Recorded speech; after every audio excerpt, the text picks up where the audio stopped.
in the Mile High City. Good morning, Denver, Colorado. You've tuned into the Jeff and Bill Show on 710 KNUS. I'm your co-host, Jeff Hunt, along with Bill Thorpe, bringing you the freshest insights and hottest takes from the right, left, and center. Congratulations. You won the lottery. You woke up in the greatest country in history. Believe me when I say that, after where I spent yesterday, what you are experiencing this morning is a lot better than probably what a lot of other people are facing, especially in some of these Venezuelan gang-controlled areas of Aurora, Colorado. I saw a lot of human suffering yesterday. We went down to these apartment complexes. We have original audio talking to the people that live there, and it's heartbreaking. It's heartbreaking that people that live near us are having to face what they are facing. We're going to talk about that here in just a minute. We've got a whole lot to cover today. In fact, George Brockler is going to be joining us in just a second, give us an update on the opening arguments that were made yesterday in the Boulder King Soopers shooting trial that began yesterday. That felt like that happened 10 years ago. But no, it's just now kicking off the case that happened in 2021. But they're getting to the actual case now, finally moving forward on that 7 o'clock hour. Congresswoman Lauren Boebert, Congressman Chip Roy, and former ICE acting director Tom Homan joins us, as well as John Fabricatori, all live in studio. I mean, this is going to be absolutely incredible. A few hours you're not going to want to miss as we dive into what's happening here in the city of Aurora. We know the truth. We actually know the truth. We went down and spoke with the residents, and it is going to shock you what we learned. And then finally, 9 o'clock hour, we're going to wrap up the week with a little cowboy poetry with Jeff Hildebrandt. You're not going to want to miss that. So absolutely jam-packed show, one you're going to want to be with us for its entirety. Let's first check in on news and commentary with Blake Olson. Good morning, Blake. Well, TGIF, Jeff and you, Billy. Yes, it's going to be a great show, great day, great morning, beautiful weather outside, 53 and clear in Denver, expecting a high of 83 today. The 710 5-day forecast is coming up. Our top story. You can never have that partner if these radical Marxists win the election. So I thank you. And God bless Israel. God bless America. I'll see you soon. Thank you. Hey, former President Trump at the New York Economic Club last night. And if you're still confused, here's a great reason to vote for Trump. Do you care about interest rates and housing prices in Colorado? I do. So does Trump. Very, very low. We'll get them down. We had them down to 2.4% and even lower than that for a period of time. Reducing mortgage rates is a big factor. We're going to get them back down to, we think, 3%, maybe even lower than that, saving the average home buyer thousands of dollars per year. They can now go out. Young people will be able to buy a home again and be a part of the American dream. We will eliminate regulations that drive up housing costs with the goal of cutting the cost of a new home in half. We think we can do that. The regulations alone cost 30%. Regulation costs 30%. And we will open up portions of federal land for large-scale housing construction. These zones will be ultra-low tax and ultra-low regulation. Also on Thursday, Trump telling Jewish voters that if he's reelected, he'll punish U.S. colleges who spread anti-Semitic propaganda. Trump made the comment Thursday at a meeting of the Republican Jewish Coalition in Las Vegas. Speaking remotely to the crowd, Trump said, colleges must end the anti-Semitic propaganda or they'll lose accreditation. A suspect is still at large after shots were fired at Englewood police officers during an early Thursday morning car chase. Police spotted a stolen pickup near South Broadway and it refused to pull over. The truck began speeding down various side streets while the driver shot at the pursuing officers. Police say they lost sight of the truck near South Zuni and West Bates, and none of the officers were injured. The vehicle is described as a white 2011 Chevy Silverado, and anyone who has information on it or its driver should contact the Englewood Police Department. The Boulder King Soopers mass shooting trial is underway. Ahmad Alissa is accused of killing 10 people inside the store in 2021 and has pleaded not guilty by reason of insanity. His attorneys focused on his schizophrenia diagnosis and said he was delusional and hallucinating leading up to the shooting. However, prosecutors said Alissa knew right from wrong and described the shooting as deliberate and intentional. A pilot has died following a Thursday morning plane crash in Morgan County. The crash happened in a rural area between Hill Rose and Snyder. The pilot was pronounced dead at the scene. The investigation is underway. Hunter Biden could face 17 years in prison after pleading guilty to all counts in his federal tax trial on Thursday. The president's son is accused of failing to pay more than $1 million in federal taxes during a 4-year period beginning in 2016. The influence peddling in Ukraine is even worse. It's just never ending with the left. The 14-year-old being charged with 4 counts of felony murder following Wednesday's school shooting in Georgia will make his first court appearance this morning. He's accused of shooting over a dozen people at Appalachia High School. His father is facing multiple charges for knowingly allowing his son to have access to a weapon. News brought to you by Lair Fireplace and Patio, Denver's premier source for everything fireplace, patio, and grills, locally owned and operated since 1954, online at lairfireplacepatio.com. Down by 7 as time expires. Lamar Jackson and the Ravens try to tie the Chiefs in Kansas City from the Chiefs' 10-yard line last night in the NFL kickoff. Lamar trying to make magic happen, throw it end zone, Likely 2 feet down, yes, touchdown, what a play, Isaiah Likely. Wait a minute. Let's make sure. Oh, Very close. oh. Is there enough to overturn? Oh, that's on the line, isn't it? Yes, his toes on the line's out, and that's the game. And the Chiefs win it. They want to know the Ravens fall to 0-1 to kick off the season. 50 in North Glen, 51 in Lakewood, 53 in Denver, getting ready for some big college football games tomorrow. CSU playing host to UNC. CU takes on Nebraska, and much more. We'll talk about those throughout the morning. Jeff and Bill continue. TGIF. Head hate on me. Can't stop DJ T, and I ain't going nowhere, so you can get to know me. Yeah, let's go. Let's get ready for the weekend. Blake Olson, News Talk 710 KNUS. Beautiful September weather for Denver in the Front Range. Enjoy. Days will be warm and sunny with low humidity. The nights will be clear, getting a little cooler. You can crack that window open at night. We're looking at low to mid 80s today, middle to upper 80s Saturday, Sunday, and Monday. Nights will mostly stay in the 50s. Chances of rain will be just a few isolated thunderstorms near the mountains. Weather sponsored by branchplanning.com. Secure your future retirement with a reliable income stream. Annuities can provide guaranteed payments, giving you peace of mind. Get your complimentary review at branchplanning.com or call 303-219-0088. Meteorologist Don Day in the 710 KNUS Weather Center.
All right, a special Friday edition of the Jeff and Bill Show. Joining us is George Brockler. You know that name. District Attorney candidate for Colorado Judicial District 23. Give us a little insight on the opening arguments made yesterday in the Boulder King Soopers shooting case. Ahmad Alissa, 25 years old, is charged with 10 counts of first-degree murder in the 2021 mass shooting. Jorge, thanks so much for being on the Jeff and Bill Show. Buddy, thanks for having me on. I'm actually pretty excited to hear your description of the trip down to Little Venezuela, or what do we have developing down at Aurora. So I'm excited for that. Thank you for letting me talk about this. Couple things. Everybody can watch this trial as it unfolds. If you just Google Colorado Judicial Live Streaming, it'll take you to a link on the right-hand side. You drop down the number of courts to Boulder. You go to courtroom G, as in George, and boom, you're there watching. Another thing to know is state judicial has no friggin' idea how to do video of anything. So the two views you're going to get, if you go to watch this trial, you'll hear everything. The two views you're going to get are Judge Ingrid Bakke just staring off into the courtroom, and the other view is straight ahead at the two attorneys' tables, and then all the peanut gallery behind them. You don't get to see the prosecutor talk to the jurors during opening. You can hear them. You don't get to see a single thing they present to the jurors. It's really a pretty poor setup. But nonetheless, you can hear what they're saying. And there were some incredible revelations. First off, DA Michael Doherty, the elected, led the charge. He did the jury selection. He's doing the opening statement. That's the right way to go. There are a lot of DAs out there in the modern era who just don't have the experience or wherewithal to do it. Like, for instance, you never saw Phil Weiser anywhere near the courtroom during the Elijah McClain trials, any one of the five. DA Doherty leads the charge. His discussion with the jury revealed some things that you and I have never heard of before.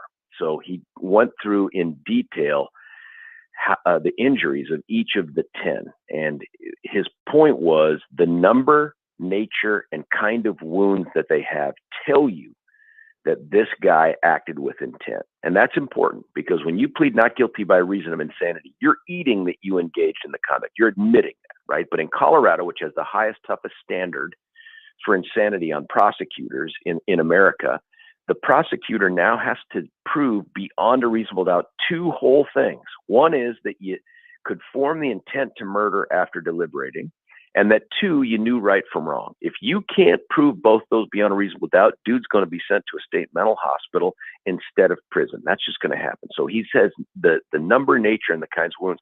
And one of the things I did not realize was that with the exception of one victim, every single victim was shot multiple times. And the way he described how these things took place is, it just makes your stomach hurt to think about this. Nobody that was shot was injured.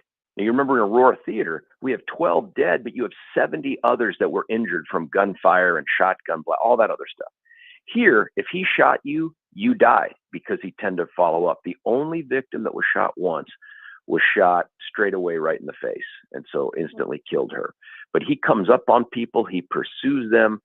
The sad story of Officer Eric Talley goes into the King Soopers with two other officers. They don't see him. It's eerily silent except for the little music that plays overhead in the supermarket, because everyone's either dead or hiding.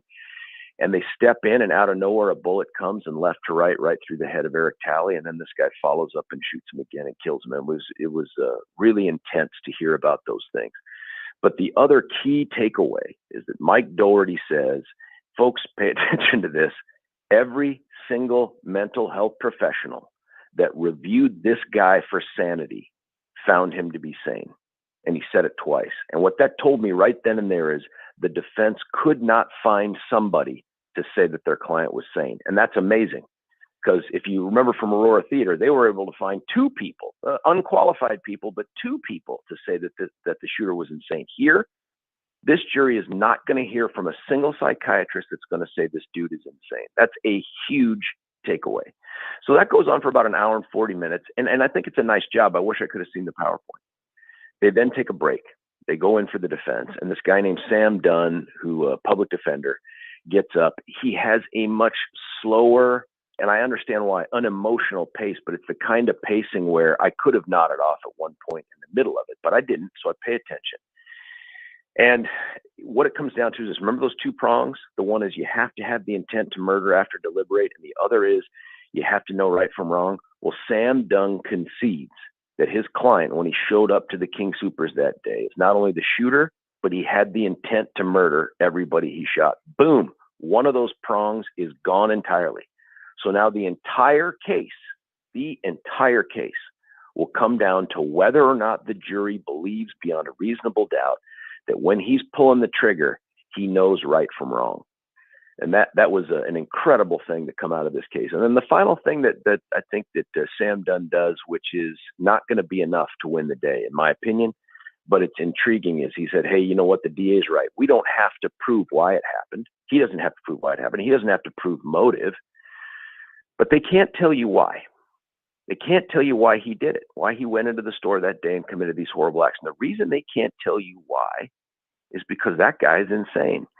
And while he's right, the law doesn't require that. That's an interesting thing. Every juror I know wants to know why something happened, even if the court tells him you don't have to bother yourself with that. So that's an intriguing thing. We'll see how that thing plays out. And then he makes a mistake at the end. At the end, he says, come back and find my client sane. That's not the standard. He created a hill he didn't have to climb. The DA has to prove that he's sane. The jury doesn't get to find somebody insane. It's like, come back and find my client innocent. You don't have to find him innocent. You end up finding him guilty or not guilty. So incredible series of opening statements. They got into some witness testimony in the afternoon. First responders, and when I say first responders, that's a misstatement. It's all people that were there at the scene when this thing went down, many of them civilians. They had a person that made the 911 call.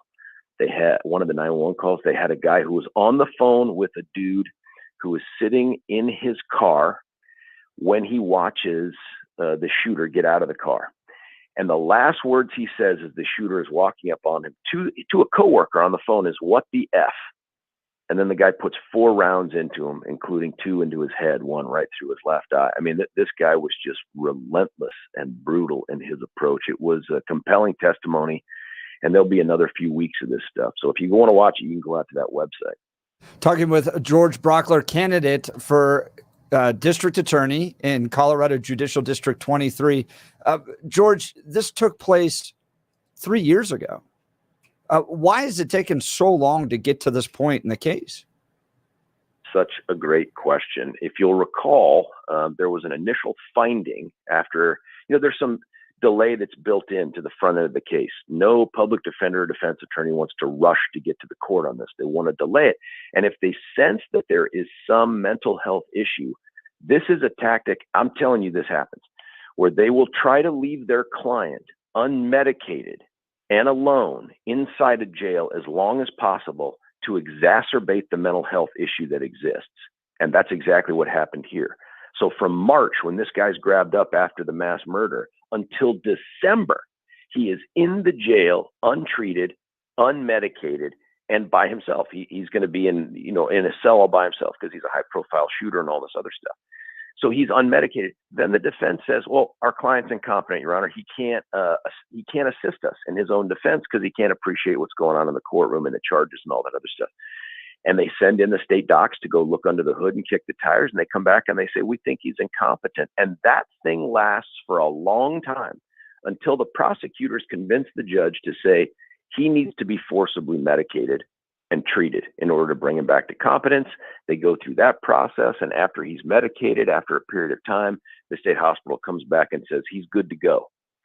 So he's now ready to go. So the defense is going to try to play up the fact that for a long time he was found to be incompetent and he was going through this. But the prosecutors headed that off at the pass in the opening by saying to the people, hey, from March to December, by his own choice, he was unmedicated, he was untreated, and he was in a jail cell by himself after committing this heinous murder. And it's a dirty little tactic that the defense uses. But if the goal is to try to exculpate your guy from having to face a lifetime of prison, that's the tactic they use.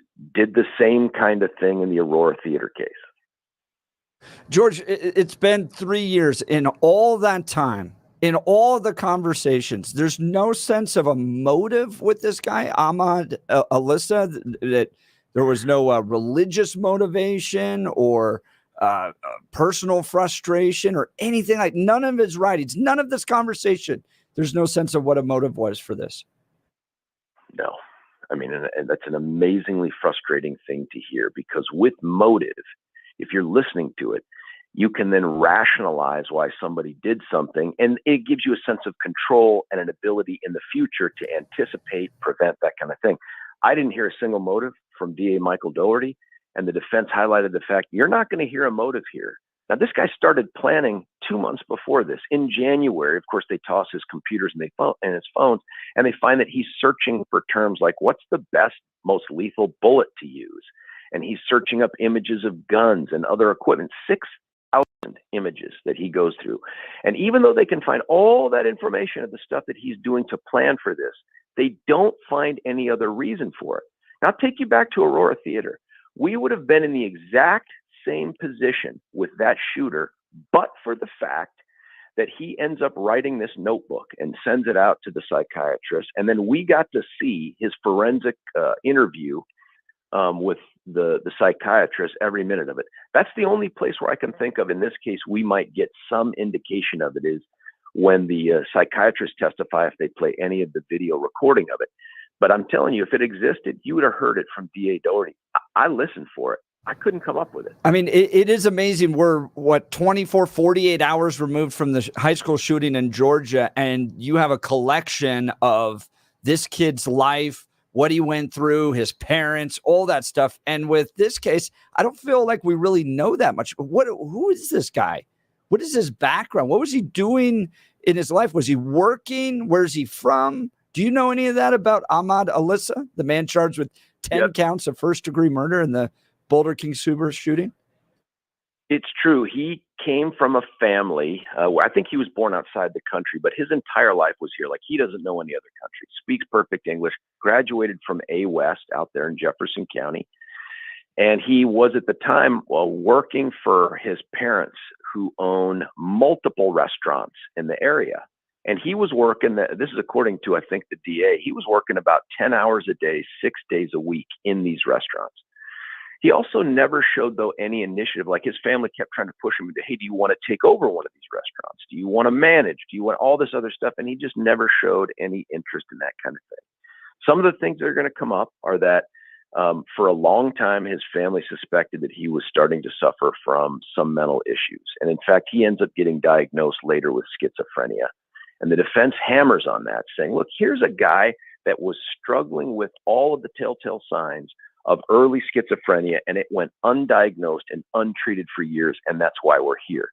The reason I'm not convinced that's a winner is because a diagnosis of any serious mental illness is not enough for insanity. And folks need to remember, insanity isn't a diagnosis. It is a legal conclusion that is got to by all these other factors. And so you could have schizophrenia, just like the Aurora Theater shooter, but if you know right from wrong and you can form the intent to murder, then you're guilty. In this particular case, that undiagnosed schizophrenia likely leads this guy to live a day in, day out life of relative routine, but he shows no ambition, no interest in progressing. And so that's what we know about this guy, is he is part of a big family that has a bunch of restaurants, very successful family, and he just kind of went on about his business. George Brockler, District Attorney candidate for Colorado District 1023. Easy for me to say this morning. George, thanks for the time today. I want to talk about some of the tactics. I'm curious when we're talking about this King Super shooting and the defense. Why do you feel the defense would concede intent early on? I look at that and you talk about the two-prong attack. You need intent and then you need knowing right from wrong. Why in the world, as a defense, would you concede intent on day one? I just don't understand the tactics. What would be the possibility? A couple of reasons there. A big one is, I think, as they look at the evidence in the presentation, that they come to the conclusion that they lose credibility with the jury if, after the 2 months of planning and the way this guy goes on and literally goes through execution within the store and outside the store, they conclude the jury won't believe us on the other things that we can get them on if we try to fight them on this one that's so clearly obvious. I think that's one big thing. I think the other thing is they're trying to take that issue off the table. You can't entirely. They're trying to, because they probably looked at the Aurora Theater case and saw that this idea of insanity was blunted pretty heavily by the fact that there was great detailed planning, 2.5 months of planning. And so for them, what they want to tell the jury is, yeah, we get it. He planned for it. He went in there. He wanted to kill all those people. Now move that aside and focus on this part. Dude is so unmedicated, untreated, schizophrenic. He doesn't know right from wrong. And so they put all their chips. It's like betting on black 3. You know what I mean? Or if that's even a number you can get in black and roulette. You're putting all your money on that one thing and saying, let it ride, baby. Let's do this thing. Wow. Now, how difficult is it going to be for the defense to show that he didn't know right from wrong, especially given some of the things that you talked about, how he hunted down some of his victims? He chased them down. He made sure they were dead. How does the defense come to the jury and say, well, I know that he made these series of choices, but he had no idea he was doing something wrong inside of it? How do you get to there? It's a tough one. It's a huge hurdle. But the two things I took away from the opening statements, though, that could be anchors for the defense are, one, there's no motive. And as we talked about on the phone, Jeff's great question was, why did it happen? If you can't tell a jury why, it makes you wonder. Like, well, if there isn't a reason I can understand why they did it, maybe he is crazy, right? Like only a crazy person would engage in this without some sort of motive or goal. But the other part, I didn't mention this in the opening, it's fascinating. There is an old man shopping there in a cart. And you can see on the video, apparently, because of course you and I can't see because of the crappy state judicial cameras, but apparently he's on the video as this guy is moving through, shooting and killing these people that are hiding and trying to run away. And some of them that hid lived where others that hid nearby got up to run, and he zeroed in on them with this sort of high-powered, super fancy electronic red dot scope and just dropped them, shot him a couple times through the back and in the head, and then moved on. There's a guy shopping, an old guy shopping, who seems to have no fear of this guy. And he's just kind of stopped there standing with his cart. Dude clearly sees him and ignores him, ends up going and killing another person, comes back, sees this guy again who's moving around, but never engages him. And so if you're the defense, you look at that and say, if this guy is all about just the deliberate, relentless murder of all of these people, why does he let that guy live? Why doesn't he engage him at all? And the only answer is it's bonkers. He's insane. The guy doesn't understand why he's doing what he's doing. And that's why that guy gets to live while everybody around him dies. Ooh. And there's no motive. Those are the two things. Now that's interesting. George Brockler, candidate for Judicial District 23, on with Jeff and Bill right now. I want to talk about the idea of the prosecution and the tactics that you could employ with the idea that you don't know why this happened. And what I'm getting to is, could the prosecution say, we don't know why it happened, but the fact he's not telling us shows us he's sane? Because if it was something crazy, he would want to tell everybody about it. The idea that I am protecting everybody in here from the lizard people, or I'm, whatever that psychotic break is, normally those people tend to give voice to it. Could they possibly say the fact that he is keeping this internal tells us that he knows it's wrong and he knows that the motive is wrong? Could they use that? Really, really insightful question. And the answer is yes.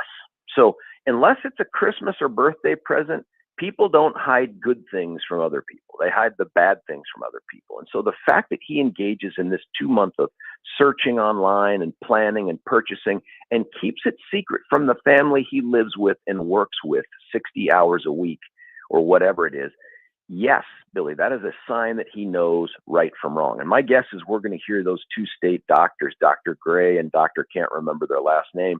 They're going to testify about other things like that, but that in particular, it's very insightful.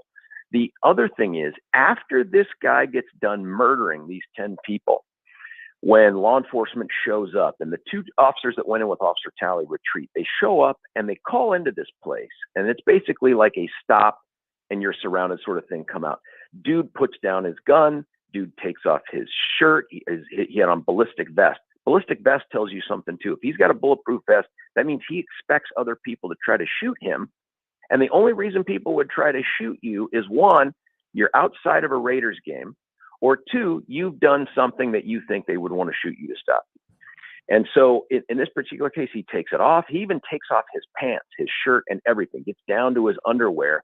And there are people hiding that hear him say, don't shoot, I'm giving up, I'm stopping, and all that other stuff. Those are things that tell you that he understands right from wrong. If he thought what he was doing was okay, he would have no reason to suspect that law enforcement was going to potentially visit harm on him for doing it. Talking with George Brockler, candidate for district attorney in Colorado's 23rd Judicial District. It's just going to be a lot easier to say district attorney here in a few months anyways. But so much easier. George Brockler. And, George, I listen to this, and then what gets me too is this guy should be found guilty on all this, and he should fry. And instead, he's going to just go live quietly somewhere in the state of Colorado for the rest of his life, because we don't have the death penalty anymore. So we don't. That's frustrating. That's incredibly frustrating. We're going to continue to follow this case. This is the Boulder King Super shooting. It took place 3 years ago. And Ahmad Alyssa, 25 years old, is charged with 10 counts of first-degree murder. You're not going to find any better analysis of this case than what's happening here on 710 KNUS, because we got cool friends like George Brockler. George, Super thanks cool. so much for being on the Jeff and Bill Show. Yeah, thank you. I love the show. Thanks for having me on. Talk to you guys Have later. a good day. Take care. See you, George. Look, for many of us, it's happening. Your hair is thinning. Your crown's disappearing. Maybe hair loss has you feeling your identity is lost altogether. Well, I've got good news. It's an incredible yet simple one-day treatment that starts growing your own natural hair the very next day. And it's guaranteed to grow for life. It's the Advanced FUE from Advanced Hair. We've all seen the pills and lotions that come with monthly subscriptions. They help retain what you have. But what if what you want is your own natural hair growing permanently in specific areas? From Advanced Hair's state-of-the-art facilities to world-class Dr. Tanya Paul's, it's not maybe will your hair grow, it's guaranteed that your new hair will grow. You decide how much, how thick, and where. Which is why Advanced Hair is the winner of Westward's Best of Denver. For your free consultation, $250 off and 250 free hair grafts. Call 720-459-HAIR. That's 720-459-HAIR or advancedhair.com. That's advancedhair.com. We'll continue with the Jeff and Bill Show. News Talk 710 KNUS.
Welcome back to the Jeff and Bill Show. So, just wrapped up talking with George Brockler about the Boulder King Supers shooting trial that opened yesterday with opening arguments. Heartbreaking to hear that, especially in light of the shooting that took place over in Georgia as well. Dad being charged with second-degree murder. The dad of the shooter. That's interesting. Fascinating. So that's really interesting. A lot to cover there. Coming up in the 7 o'clock hour, Lauren Boebert, Congressman Chip Roy, former ICE acting director Tom Homan, and John Fabricatori are all live in studio. You're not going to want to miss that. So, Bill, after the show yesterday, a group of us went down to Whispering Pines. Yeah, I could not join you, but you guys were a bunch of you going on there. Yeah. Tell me about it. It was very hard. Very hard to see. In what way? Because there's a lot of human suffering. Yeah, I bet. And that's important to keep in mind in all of this debate. Absolutely. It's a feature of Danielle Jurinsky's imagination, is what Jared Polis said. Well, there's people who are going through things that make everything that we're going through just look, it's just a totally different life. It's like a totally different life. So describe to me the situation. What'd you see down there? Set the scene. So Whispering Pines was one of 3 apartment complexes that have been kind of named as being taken over by Trende Aragua, I think is how you pronounce it, TDA, Venezuelan gang.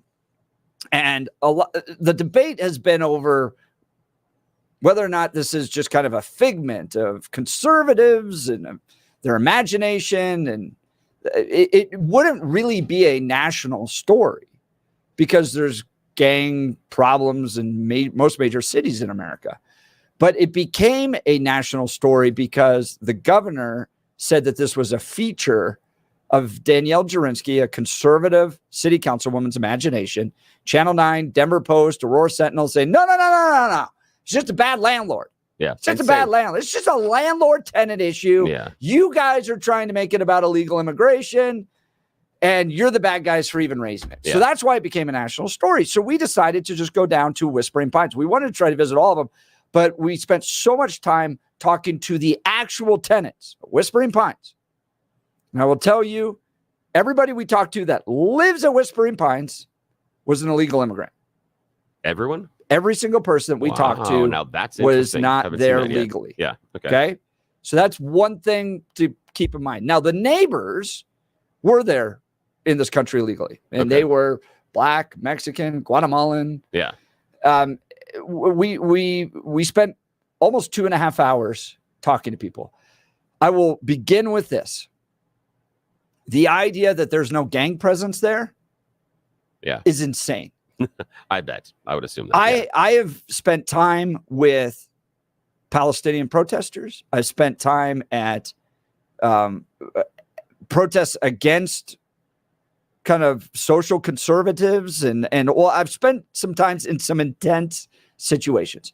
I have never been in a more intense situation than I was there. Really? Word got out that we were there.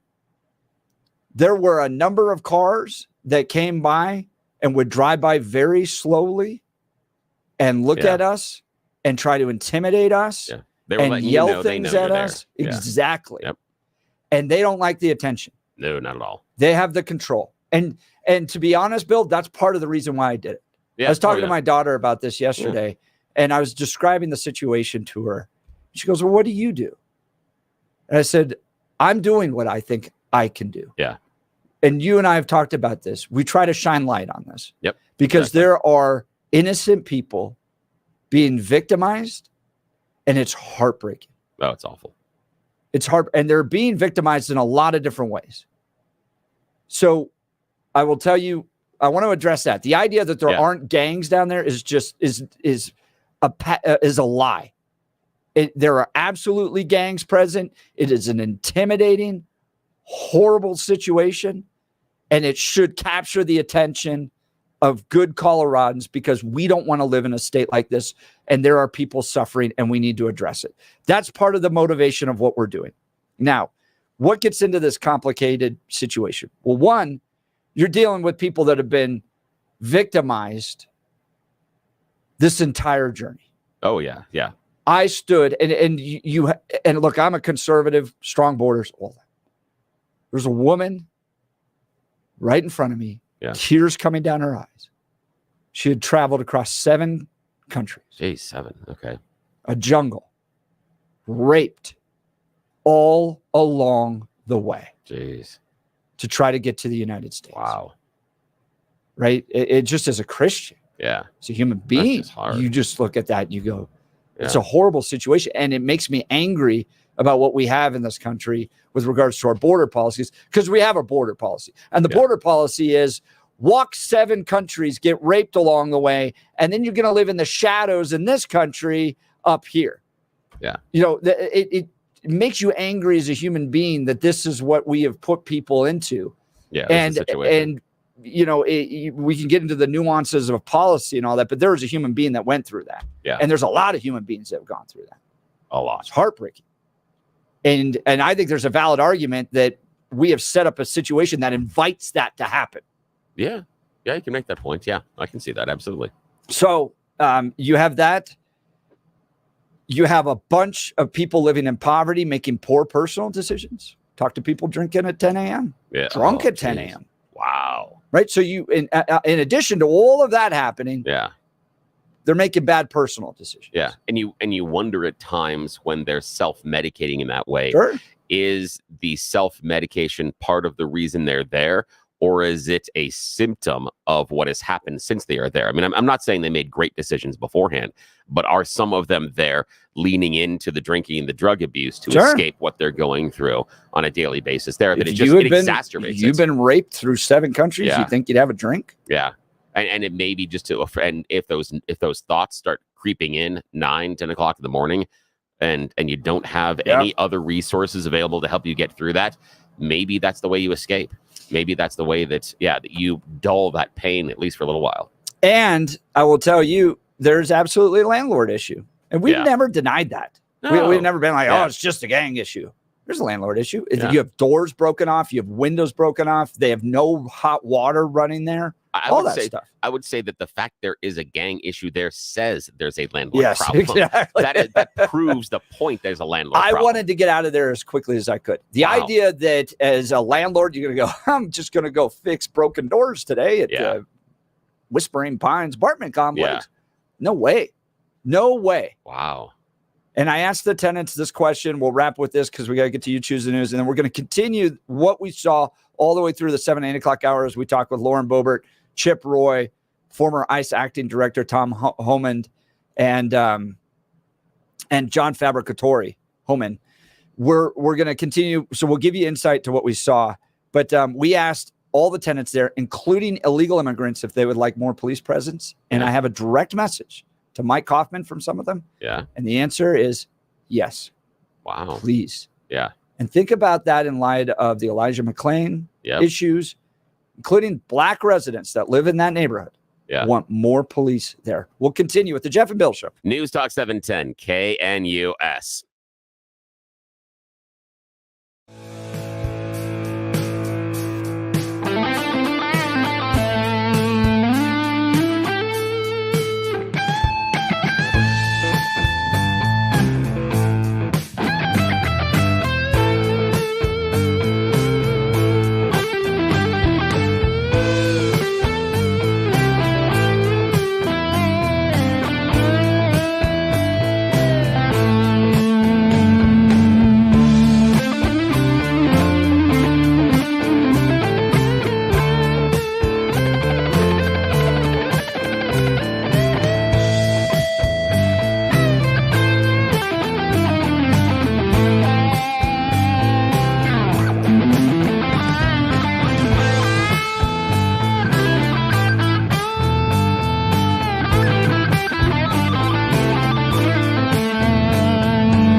All right, Billy, give the people what they want. You choose the news. Yes, it is time for the news edition of You Choose the News. Stories that were deemed unworthy of our attention. Man, you are one pathetic loser. Loser! Let's go. Loser! You're a loser! The Losers Club. Bunch of losers. You're such a loser. You made me feel like a loser! She's a loser. You are such a loser. Loser. Yes, it's time for everybody's favorite fake radio news game show. You choose the news, but this is the loser edition. These are the stories that Jeff Hunt and Blake Olson in the newsroom decided were not worthy of our attention. They have a second shot of glory. All righty, gentlemen, here we go. Headline number 1, Peekaboo, I see right through you. Headline number 2, new housing plan. Headline number 3, awkward brand change. And headline number 4, why can't we be friends? Peekaboo.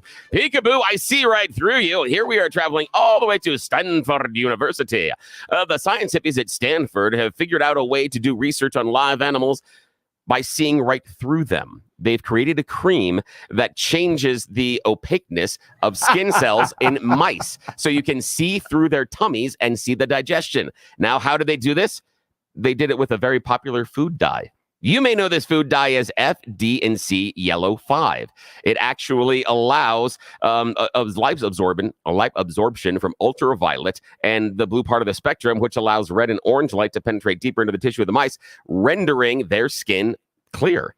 They can see inside to this mice tummies. Now, the fun thing is when they wash it off, mice are back to normal. You rub it on the bellies, you can see what's happening in the digestion system, and then you wash it off. Is cool. I know. So you actually can see into the mice, just like those weird plastic things that Blake and I had in science class with this, see-through human guy. Yeah. Yes. Alrighty, Blake, your choice, sir. New Why housing. can't we be friends? Why can't we? That is what Japanese researchers want to know. There is a bottlenose dolphin that has been bothering swimmers for the last couple of years. In fact, this bottlenose dolphin is responsible for 18 separate attack incidents just this year in a beach town of Tetsura.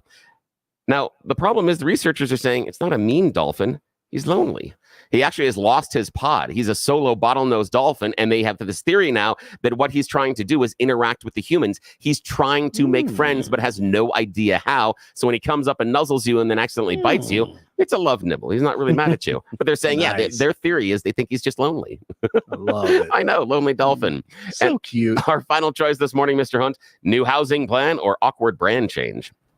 True to form, awkwardness works well for me. Awkward brand change. I love this one. This is totally on theme for this show. The Church of England is discovering they have a brand problem. People don't like the word church. No. In fact, the Church of England, in some of their new outreach programs, when they're building new churches and starting new outreach programs, they're using the word of community. They're using the word of what is it, the other congregation, but they're avoiding the use of the word church because they have found out that people in England don't like the word church. So let's review, Mosque? class. Let's review. No, hang on.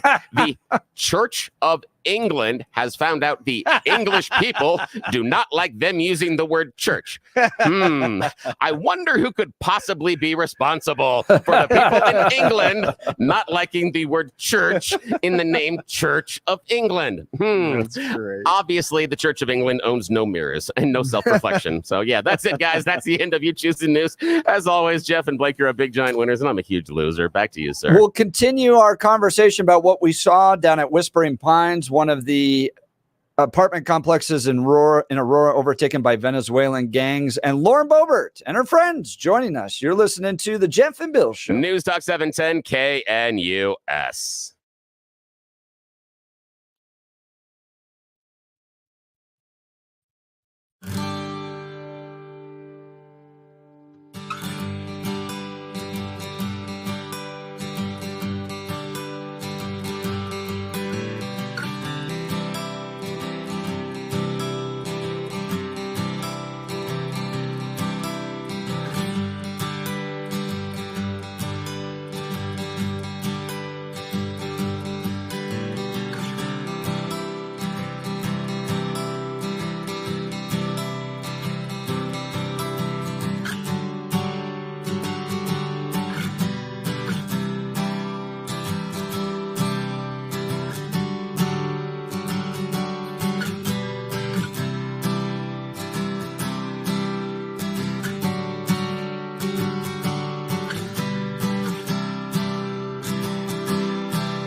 Man, what a great song to kick off Friday, Billy Boy.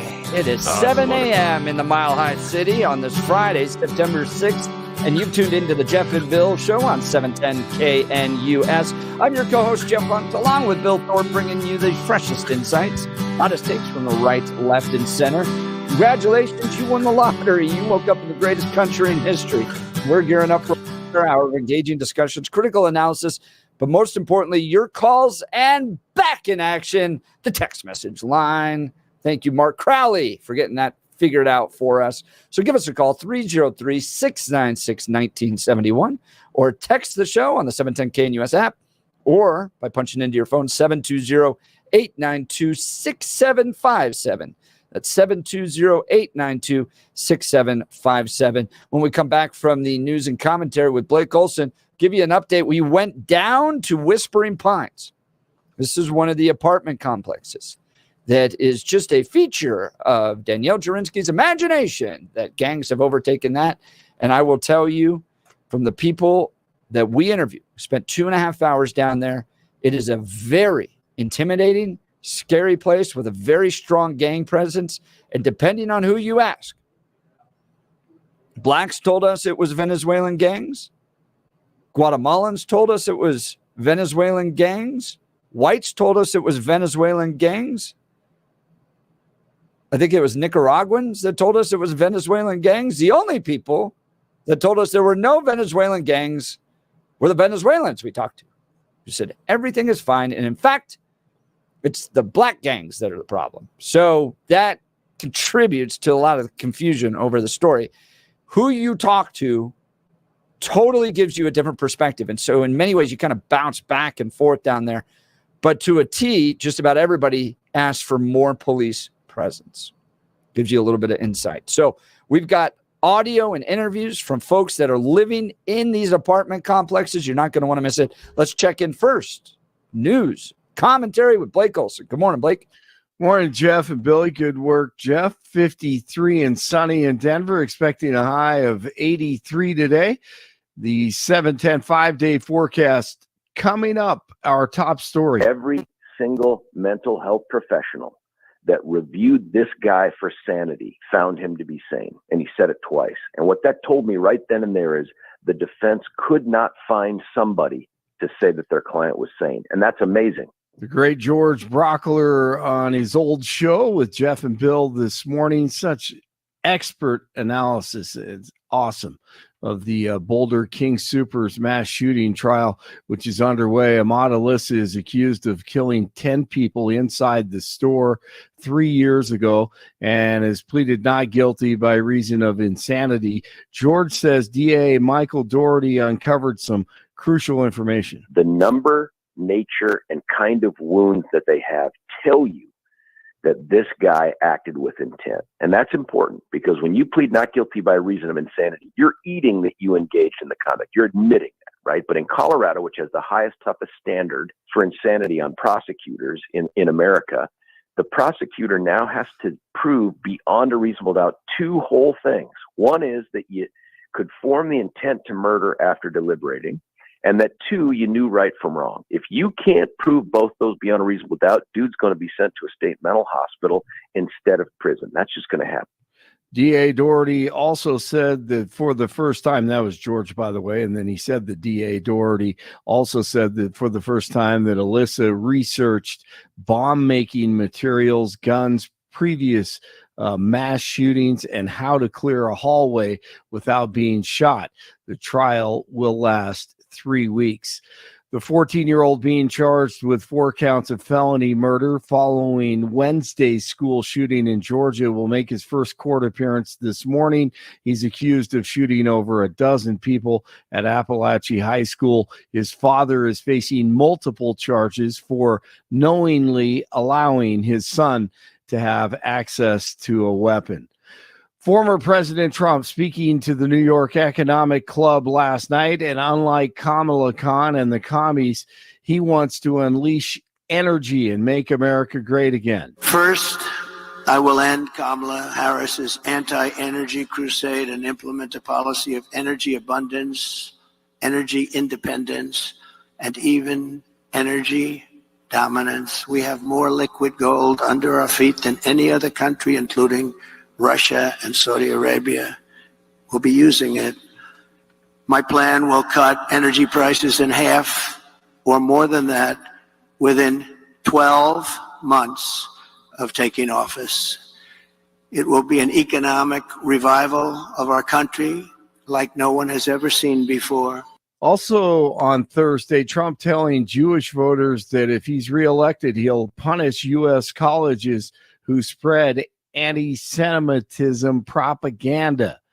Trump made the comment Thursday at a meeting of the Republican Jewish Coalition in Las Vegas. Speaking remotely to the crowd, Trump says colleges must end the anti-Semitic propaganda or they'll lose their accreditation. President Biden off the teleprompter and admits the Inflation Reduction Act, remember that, was not about inflation. No way. It was all about funding climate change. My investments, through my investments, the most significant climate change law ever. And by the way, it is a $369 billion bill. It's called we should have named it what it was, but at any rate. Wasting your money and lying about it. A pilot has died following a Thursday morning plane crash in Morgan County. The crash happened in rural, Hill Rose and Snyder in Colorado. The pilot was pronounced dead at the scene. All right, NFL last night, they kicked it off. Lamar Jackson and the Ravens try to tie the Chiefs in Kansas City from the 10-yard line, ready to score. And here's what happened. Lamar trying to make magic happen, throw it end zone, Likely 2 feet down, yes, touchdown! What a play! Isaiah Likely! Let's make sure. Oh, Very close. oh. Is there enough to overturn? Oh, that's on. That's on the line, isn't it? Yes, and that was it. Stepped on the line, end of game, and the Chiefs win it. They're 1-0, and the Ravens 0-1. 49 in Castle Rock, 51 in Arvada, 53 in Denver. Jeff and Billy continue. TGIF, Blake Olson News Talk, 710 KNUS.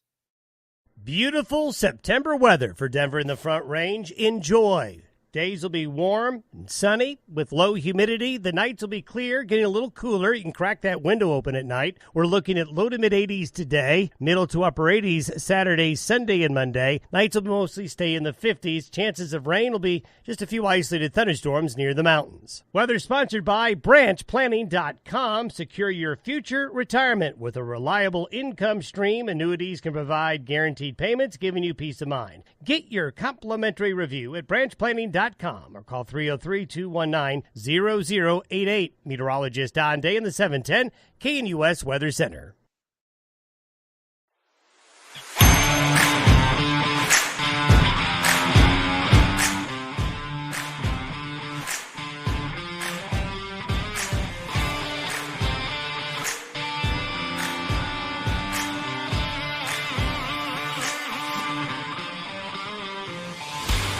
Welcome back to the Jeff and Bill Show. So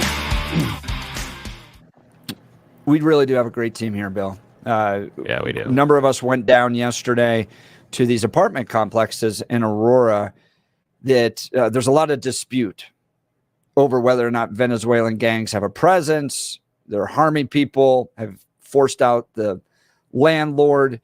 And if it was a simple issue with a simple solution, would have been taken care of. It's a complicated issue. Yeah.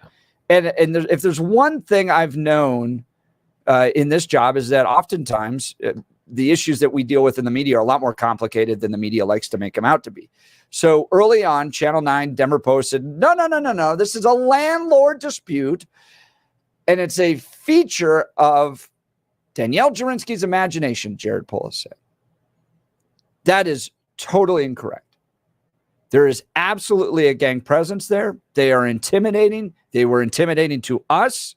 I was down there with a former Denver police officer who looked like Dirty Harry, Yeah. with his eyes steeled, because there were intense moments, numerous cars regularly, slowly driving by to intimidate you and to scare you off their turf. It was crystal clear. Got a question about how long until those cars showed up. I'm just curious how long until they knew you were there, because I'm just curious about the communication system. Yeah. You know, that's probably a better question for Mark Crowley, but he's busy working right now. But I would say I was intimidated pretty early on, within about 30 minutes. He told me, okay, you just said yes, about 30 minutes. Yeah, it was about 30 minutes, and then it got worse and worse. Oh, yeah. It got, because you're hanging out. Right. You're not there to move around. And once you're there, once they see you're there, okay, it's a red flag. They look, okay, what are the gringos doing here? And oh my gosh, they have cameras and they're talking to people. What are they doing? And then as you spend more time there, you become more and more of a threat. They're more and more interested about what you're doing. So they're going to check you out. Yeah. And you have more and more people that show up and want to talk to you. And look, it's news media and all that. And that's important. This is a message I need to send to the rest of my colleagues that are in the media industry. You need to shine light on this community. Oh, yes. This was a bad neighborhood before all this.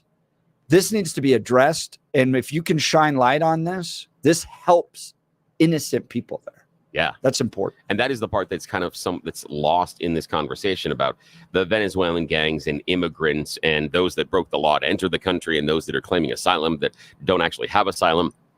The core of this is that regardless of the situation of the people in that building, they are still innocent and shouldn't be victimized in this way. You got kids. Yeah. You got little kids there. Even if they crossed the river, the Rio Grande, under the cover of night and are in here illegally, and for whatever reason have gotten to stay in that apartment complex, it doesn't mean you then say it's okay for them to be victimized by gangs. That's just not to have their okay. door kicked in with guys with long guns. Yeah. And regardless of their immigration status, all that treating stuff. anybody this way is not okay. Well, and to that point, Bill, if you're Mike Johnston or a Democrat who really cares about the plight of immigrants, get off your ass and go down there and address these problems. I'm sorry. You created a system that invited these people in, and they're being treated like hell because of some of these thugs down there.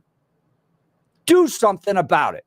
You know, I really appreciate that, and I hadn't thought about that message until right then. I think you have hit the nail on the head, my friend.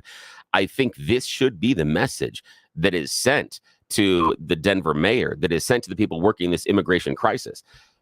You are asking for an increase in sales tax to create more housing, to create more opportunity for these immigrants, and you're not fixing the problems they're dealing with today. Yep. How about you take some of that money and help the people that are already here deal with the housing situation they find themselves in, rather than asking the taxpayers for more money to create more housing situations? Because as of now, we have no indication that this isn't going to be status quo. Right. And it is status quo right now. We can assume that because this is what the people in charge are allowing to happen.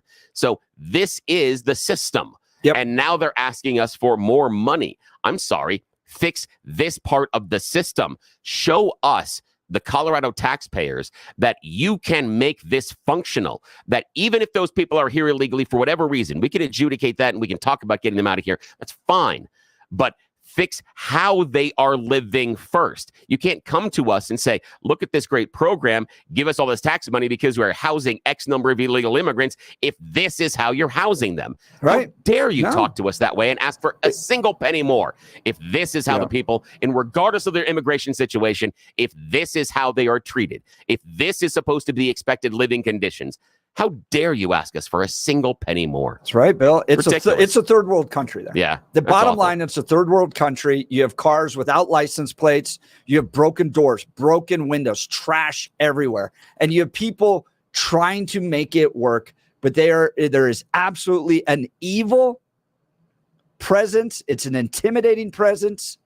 It is a gang presence that's taking place there. This is Jose, Mexican. He's been in America for 40 years. He lives next door. So what's your first name? Jose. Yeah. Do you live around here? Across the street. But we notice we have a lot of problems over here, and thank you. Okay.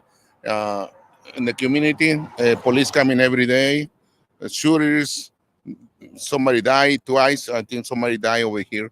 So that's why the police is very alert, and they're gonna move everybody from here. That's what it is. Yeah. We've heard there's reports of a lot of gang activity in this community, Exactly. Venezuelan gang activity. Yeah, Venezuela guys, whatever happens, Mr. Maduro, the president of Venezuela, he take the guys from the jail and they send it to him with $300 in the pocket. That's what they do. Wow. You said Maduro sent the guys from jail in Venezuela, And they gave them $300 $300. to come to America. Wow. That's what Mr. Trump, he say they're coming criminals and they come from jail. That's why Mr. Trump, he's okay. One thing, Mr. Trump, I mean, I don't like Mr. Trump, but he was right when the thing where he say they're coming from jail, they're coming from criminals, coming from America, and they want to clean the stuff. Wow. Where are you from? I'm from Mexico City. From Mexico City? Okay. Over the last few months, has the gang violence gotten worse here? Big time. Like 3 months ago, somebody died over here because they're shooting the guy, and the police coming almost every day over here. That was fascinating. So here you have an immigrant from Mexico going, Donald Trump is right that Maduro sent the criminals from Venezuela up here to this country, and they're making his neighborhood worse. Jose continues. How long have you lived here? America, 40 years old. 40? You've been up here 40 years. How long have you lived over there? Like 2 years. 2 years. So you've seen a lot of activity in those 2 years. It's bad stuff. I have my knife every night when I'm walking over here. Really? I'm scared about this place. Now, Mayor Mike Kaufman, he's a friend of mine. I know Mayor Mike. What's your message to Mayor Mike? What could I tell Mayor Mike to do? Well, try to fix this stuff, try to bring more security over here because these places is a mess. That's what I try to say. I get that sense. There's a lot of cars going by very slow. It seems like a lot of activity right here. No, it's coming very fast, and that's the way the Venezuelans coming. They don't respect the traffic stuff. They don't respect the people. They don't care about the people. One of the reports that was written was that there's drug activity and prostitution, child prostitution happening here. Yeah, absolutely. Really? You think child prostitution? Yes, I do. I can see that. I do. Wow. I don't want to say nothing, but they do a lot of drugs over here and prostitution too. A lot of females, and they sell the body for money. Wow. Well, I appreciate you taking time to speak with us. Thank you very much. That was Jose. He lives just across the street from the Whispering Pines apartment complex here in Aurora. Now, part of the complication, Bill, is that the perspective really changes on who you talk to. Here's some girls from Guatemala, and we asked them about the Venezuelans. Hola, do you live here? ¿Sí vives aquí? Sí. And how long have you lived here? ¿Cuántos años o meses has vivido aquí? 5 años. 5 years. 5 years. There's reports of violence and gang activity in this community. Have you seen violence and gang activity? Hay reportes de violencia y bandas, pandillas, gangas aquí. ¿Tú has visto eso? Sí. Yes. Has it gotten worse recently? ¿Ha empeorado? Peor. Sí, ha empeorado muchísimo, muchísimo. Yeah, it's gotten worse. Is it report is it's Venezuelan gangs, TDA? I don't know how to say that, but ¿Tú crees que estas pandillas son Tren de Agua, son venezolanos o de dónde son? Son venezolanos porque hasta a mí misma me han dicho que nosotros no podemos mandar aquí en los apartamentos, que son ellos los que mandan en los apartamentos. So she's from Guatemala and she says, yeah, absolutely. They're Venezuelan. They come and they say like, no, we are in control here. Wow. Do they have to pay rent to them as well? ¿Les tenéis que pagar dinero? Sí, a veces a mí me piden dinero, pero yo no se los pago porque yo sé ganar mi dinero y apenas me alcanza a mí para mis hijos, entonces yo a veces no les doy, pero se molestan, empiezan a decir cosas y todo eso. She says, yeah, they ask for money. I don't give it. They do bother. And yeah, they are demanding money. Does she feel safe here? ¿Te sientes segura aquí? Pues no tanto, pero ya aplicamos en otros apartamentos y ya solo estamos esperando que nos entreguen eso para ir allá. Sort of, not really. We applied to go to other apartments, so we're waiting on that answer. Are you? Did she come here legally? ¿Viniste aquí legalmente? Yo me entregué por migración con mis hijos. No. So those were tenants that are living in Whispering Pines. Guatemalan, very young, probably in their 20s. And what you can hear from them is that Danielle Jurinsky's narrative is absolutely right. That the Venezuelan gangs have shown up the last few months. They're intimidating the residents. It's scary for them. They want to move. She had young children with her. It was heartbreaking. It was absolutely heartbreaking. And Jared Polis, the idea that this is somehow a feature of Danielle Jurinsky's imagination, get off your ass and go down. Sorry, I get so angry. Go down there and talk to these women facing this, and then come back here and tell me that this is some feature of Danielle Jurinsky's imagination. All right. Yeah, deep breath. Hear from corporate about that. I think we should. It'll be good because this is very frustrating because it is a real world problem. And we have a lot of people that are experiencing this and being victimized. And it is incredibly frustrating when it appears that those in charge, and we can wrap in Jared Polis, Mike Johnston, and Mike Kaufman in on this one, that the people in charge seem to be ignoring it. The people in charge seem to be closing their eyes and ears and saying, no, it's you people on the radio, you people on these TV shows that are making this a big issue. You're the ones, you're doing this. And they just, no, we're talking about something that is happening and we're asking why something isn't being done about it. It's not about causation. It's about how are we changing this? How are we going to make this better? And appreciate there was a caller off the air that said she wanted more of a focus and more of a question on what's happening as far as Mike Kaufman and Aurora. And I appreciate that sentiment. I throw a lot of rocks at Mike Johnston because this is his program that moved these immigrants into Aurora. But it is also the responsibility of Mike Kaufman and the Aurora PD and everybody else, to take care of it. And another person that texted off the air reminded us that John Fabricatori is just joining us in the studio, along with Congressman Chip Roy here in a second, reminded us it was John Fabricatori that first outlined how TDA had been given orders to shoot the police officers. And that's another thing when you were talking about those cars that were circling you around the block and watching you. Yes. That's one of the reasons they were there, is they wanted to see if there was a badge. Because if there was a badge, they were going to probably try to take care of you one way or another, because those were the orders they had been given, because they wanted to create chaos, but also intimidation. They want to own that area. It's how they function. They already have pushed the EMTs out of that zone. Right. Now they want to push away law enforcement. Yep. So part of the reason you guys were surveilled is they were looking for badges. They wanted to see if you guys were there as media or if there was badges. And if they thought there were badges, it would have gone very differently. Here's Kristen. Kristen's a black woman, lives across the street. I'm here with Kristen.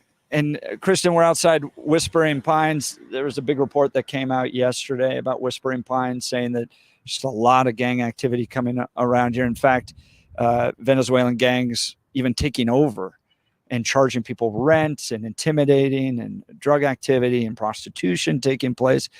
So we thought we'd come down and just talk to people and see if that's their experience living around here. What's your experience living here? I think that's exactly what's happening. A lot of people try to stay indoors, but when it comes to nighttime, everybody, it's a lot of stuff going on around here. What kind of stuff do you see? Just the gang activity, like with the the gunshots, the guns. Yeah, pretty much that's it. Do you feel unsafe living over here? Sort of, yeah. Do you have children or family with you? Yes, I have a daughter. Yeah, she's 11. And how do you protect her from all this? I keep her inside. Yeah. Bill, I Jeez, have inside. I have an 11-year-old, Yeah. and we were talking about it as a family what we saw down there Oh, that's yesterday, interesting. Yeah. and the idea that my 11-year-old would have to spend his life inside. Yeah. Think about your childhood. Oh, yeah. And the idea is spending it inside, not in a, let's just say, a 1,200 square foot small house, not Right. inside a 1,500 square foot house, inside probably an apartment that's 800, 900 feet or less. And the issue is the apartment living. That's the thing is, imagine the danger that mother feels getting their child to and from school. Right. Imagine the danger she feels just going to the grocery store. If she feels it's not safe enough to let her child play outside, and we're talking on the balcony, we're not talking just outside in the street. She doesn't want the possibility of anything happening. So how do you go to the grocery store with your child in that neighborhood and then bring your groceries home and figure this is how the best thing that we're going to do? And what does your child feel? And if you don't want to expose your child to this, then you're leaving him at home. And then imagine a parent figuring out that this is the situation that your child is living in. What's the choice you make? And not even talking about going out to go to movies or going to McDonald's and having a treat, because all of that is constrained based on the circumstances that are in there. And so imagine what the child is thinking, that those four walls inside their room, that's their existence. That is their existence. And that is awful. I had a hard time yesterday after all this. Oh, I bet. Because you listen to that and you go, my challenge in the afternoon is getting my kids to their stuff on time. Yeah. And for them to do their homework. And making sure their homework's done and all that stuff. And the typical parent stuff. When I say that there are Coloradans living in a third world country, 5-10 miles from this studio, that is what I'm talking about. It is exactly true. It is their experience, and it is in part due to bad landlords. Not going to dismiss that. Absolutely. But absolutely. The idea that this is some right-wing concoction is a lie from the pit of hell. There are people suffering, and our community leaders need to be doing better. And thank God that Danielle Jurinsky and John Fabricatori had the spine to continue to press this forward with the amount of pushback they received from a lot of media. Oh, yeah. I can say for a fact that they really care about the people of this community. Oh, absolutely. And think about this as they were the two that stepped up to say this is a problem. 100%. And they were looking for the solutions. They said this is going to be a danger. These are going to be the solutions. And sorry, but where's Jason Crow? Yeah, when you're looking at a lawmaker, don't you want them to be first and foremost concerned about their community they're representing? Yes. That's the issue. Not political narratives. Well, not about the idea that I'm going to go investigate what happened with the Trump assassination, that I'm going to sit on the head of that committee. That's where Crow's focus is at this point, rather than the focus of people that are here. We heard earlier from one of the people that you were talking to, Jose, he talked about someone dying on the street outside the apartment complex. And Jason Crow's focused on the Beltway, not what's happening inside his district. And he's not focused on what is happening to his constituents. He's not focused on the people that are on the street bleeding out while we're trying to get EMTs because the EMTs can't go in there. That's not the focus. The focus is a performative thing that he has to sit in a committee and talk about his investigation. It's, what's he doing? Right, exactly. Bill, great analysis. Look, we have them live in studio. They're going to be next. Chip Roy is here. Congressman from Texas, 21st District, and John Fabricatori, candidate for Colorado Congressional District 6. The conversation continues. There's no hotter show in Colorado right now. Stick with us. Look, pain from arthritis is just awful. Bone on bone, constant pain. It robs you of so much of the stuff you love to do. But there are effective ways to deal with that pain. And I'm not talking about drugs or surgery. There are exciting new cellular therapies that can get you lasting relief. And the place to go, QC Kinetics. QC Kinetics uses cutting-edge treatments to accelerate your own body's healing properties, revitalizing your joints so you can move again. Look, if you're living with that chronic pain from arthritis or injury, you need to know that steroids and surgery and pain pills are no longer your only option. I had a family member get knee replacement surgery. It's going to take them 3 months just to get to 80%. Why go through all that? Try this alternative. Learn how QC Kinetics can use advanced regenerative medicine to treat the pain, enhance your joints, restore your mobility, and give you long-term relief with no downtime. The local medical professionals at QC Kinetics are ready to help you get your life back with regenerative, restorative cellular treatments for your achy joints. This is the future of medicine. Call for your free consultation now, 303-900-8986. That's 303-900-8986 with locations in Aurora, Superior, Colorado Springs, and Highlands Ranch. You're listening to The Jeff and Bill Show. News Talk 710 KNUS. Works better when you push the button.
The Avengers team is here on the Jeff and Bill Show. Joining us live in studio, Congressman Chip Roy and soon-to-be Congressman John Fabricatori.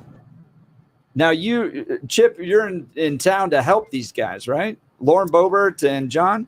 Yeah, well, I really just wanted to come here for the weather. Let's just be honest. It's just a sideshow, this political thing. But no, great to be here. It's definitely better weather than what Texas is. I hopped on a plane as soon as I knew I could come up here and help John in his important race and make sure the truth of what's happening in Aurora gets known to the entire country. Everybody needs to know what's happening here. And so I was happy to come up here. Now, John, this is in your wheelhouse. Former regional ICE director. This district that Jason Crow currently operates in, that Jason is totally MIA in on this issue, is experiencing Venezuelan gang violence. And if you missed the previous segment, the idea that there's no gang violence here is nuts. There is a palpable tension, intimidation taking place to the residents of Congressional District 6, and Jason Crow is at a cocktail party in Washington, D.C.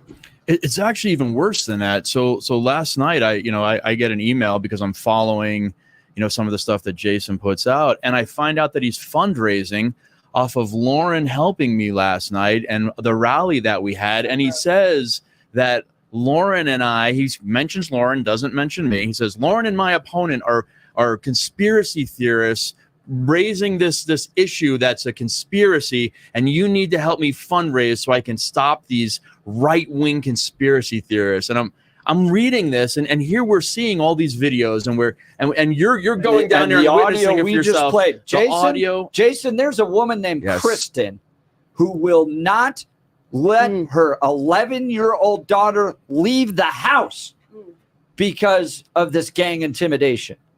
Is that some conspiracy theory, Jason Crow? Well, he thinks it is, and he's trying to fundraise off of it, and it was sickening. It made me sick to my stomach. He's absent here about what's going on. He hasn't been here in Colorado. He doesn't have his finger on the pulse. He's more concerned with trying to raise money for this race. And you know what? I'm glad. The one thing I'm glad about is that he's feeling pressure from us, and he thinks he's got to fundraise off this.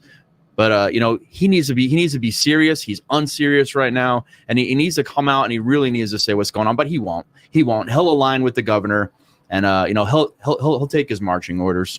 So just joining us in studio, Congresswoman Lauren Boebert, current Congresswoman of Congressional District 3, and soon to be Congresswoman of Congressional District 4. Here's what I learned yesterday. Chip Roy and Lauren Boebert, you all work in Congress. We have an immigration policy right now. And people may say, well, we don't. People are just loud. Here's the policy that I learned talking to Venezuelans that have come to this country. That if you are a Venezuelan woman, you can travel across 7 countries, being raped the entire time to get up to this country, and we will allow you to come in. We will put you into the shadows of this country. The woman I talked to, Maria, feels like she's been lied to, that there's opportunity in this country anymore. And what we often think about is like the policy from our perspective as Americans. There is a policy that has been communicated from Joe Biden and Kamala Harris to the people of Venezuela that you can go through all of that and then be left alone in this country and put into the shadows. It is a horrible policy to a human being. Yes. The way that they have treated this. By having an open border policy, you have created this, and there is tremendous human suffering taking place here. Yes. Well, Chip and I have even seen the empty packages of the Plan B pill because women are traveling with them because they're expecting to be raped, expecting to be assaulted. And they have that as their precautionary safety measure. But no, it's absolutely disgusting. These wide open border policies are inhumane. They are dangerous, not only for the people who are traveling here, but also for American citizens. And if we're having Venezuelans say that they were lied to and there's no opportunity here, well, what about Americans that are losing opportunity each and every day, that their tax dollars are going to fund this invasion? And then, just like you said, we have representation here in Colorado, like Jason Crow, who's completely silent on the issue and would rather say that this is a conspiracy and a lie and continue to gaslight Coloradans and tell them that this is not happening and raise money off of it. How disgusting and foul is that? But we are here to expose what is really happening, to get the truth out there. I'm so proud of Danielle Jurinsky and her bold stance, because without her and John Fabricatore raising awareness to this, actually getting families out of these apartment complexes, then we wouldn't be here. We would be stuck in that bubble of, well, maybe this isn't really happening. But these are people who are involved in it on a daily basis and are actively engaged in rectifying this situation. Chip? Yeah, I mean, look, I could fill an entire hour on this if you want to go down the road. But yesterday, my office released a report entitled "Border Invasion." It's available at roy.house.gov. Go look at my social media. But the reason I put that out is 37 pages, because all of this stuff is all over the place in the news. But the American people, particularly people here in Denver, who aren't living it every single day on the southern border, but now you're living it, right? You're living it. What we're seeing happening in Aurora. We always think a tagline like, well, the border issue is now an issue in all 50 states. Like all 50 states are a border state. But now it's just actually going into our communities, or we're seeing what's happening with the release of fentanyl and everything else. We have had this administration release 5.5 million people into the United States, 2 million gotaways. Almost 100,000 people died last year from opioids, 75,000 for fentanyl poisoning. 6 kids in the school district that my family live in, southwest of Austin, Texas, died from fentanyl poisoning. A dozen others had to be resuscitated with Narcan. It is all over the place. 320,000 children, according to the Inspector General of the Department of Homeland Security, have been misplaced. Now, some of those are safe. They're in some home, but we just don't know where the hell they are. Some of them are not safe.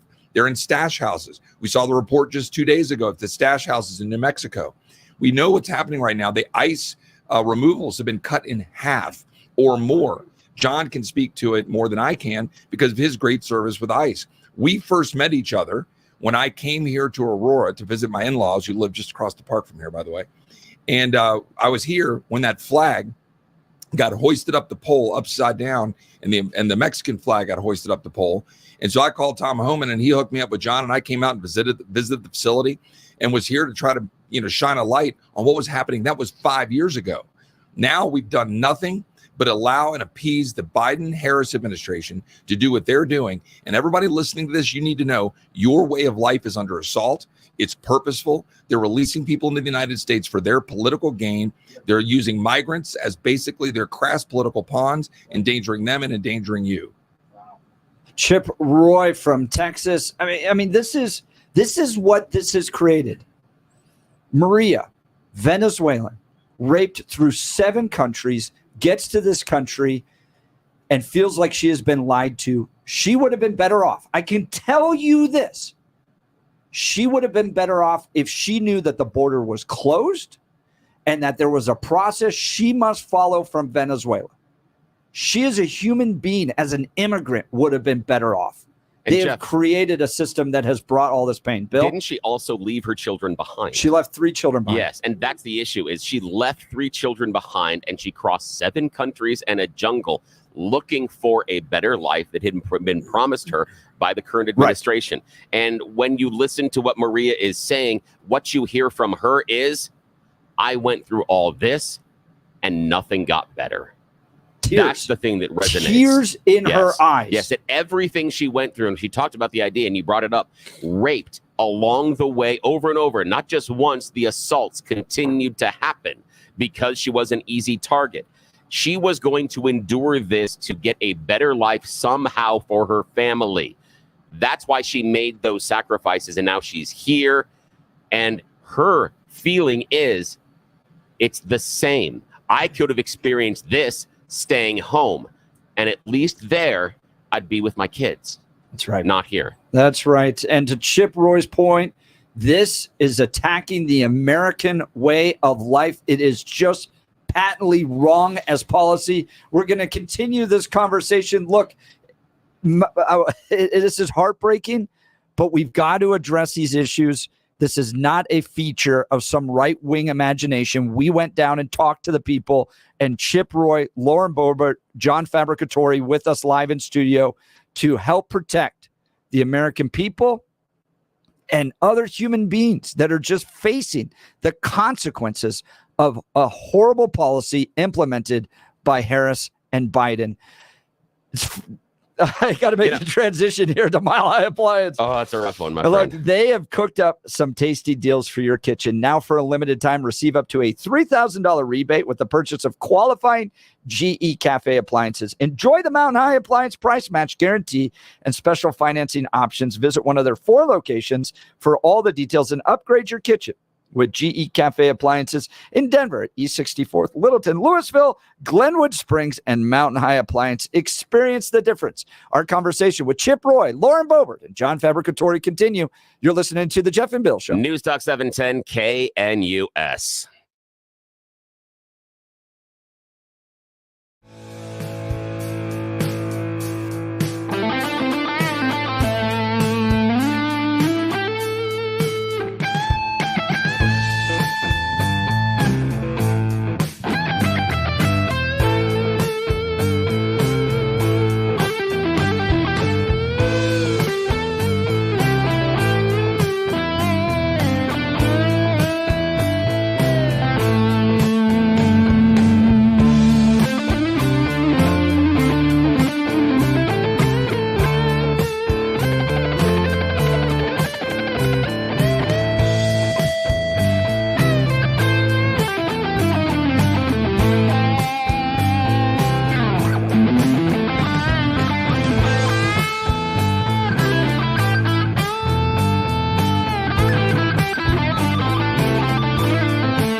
Welcome back to the Jeff and Bill Show, live in studio. Lauren Boebert, Chip Roy, John Fabricatori. We're all hanging out on a Friday morning. It's awesome, man. We're like the cool kids table, Billy.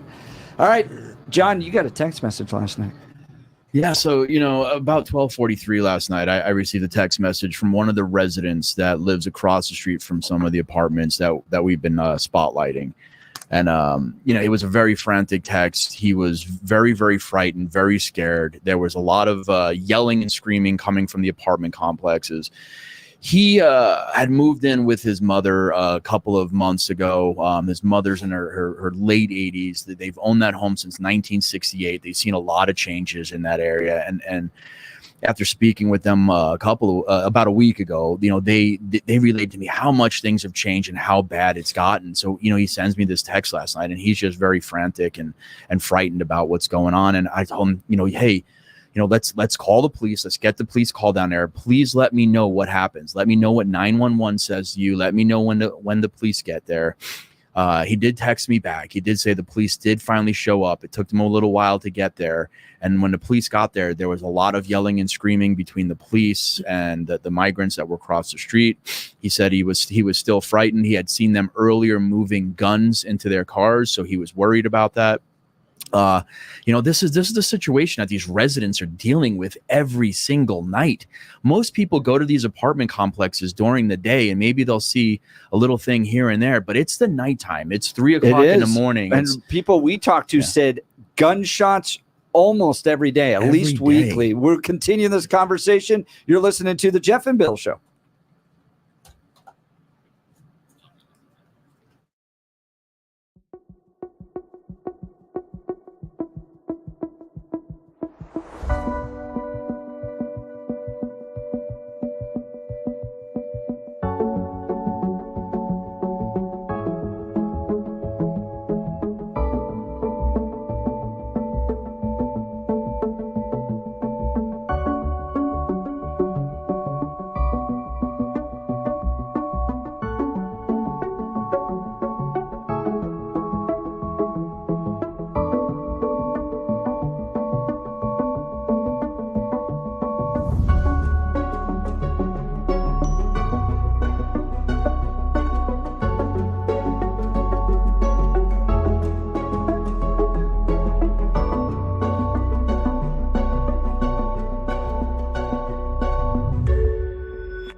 was a great opening to welcome Chip Roy and a little country music.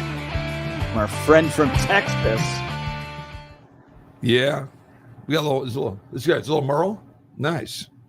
That's Good. actual country music, Yes. you know, not that That's what poppy stuff. That's what I was double checking. Like, I'm from Texas, and I get a little. Wait, what kind of country are you talking about? We like our good Texas red dirt country, and I represent Lukenbach, so we have a lot of events out there, and Green Hall, a bunch of the old dance halls, and so we're a little picky about our music in Texas. You getting a bunch of California libs moving to Texas?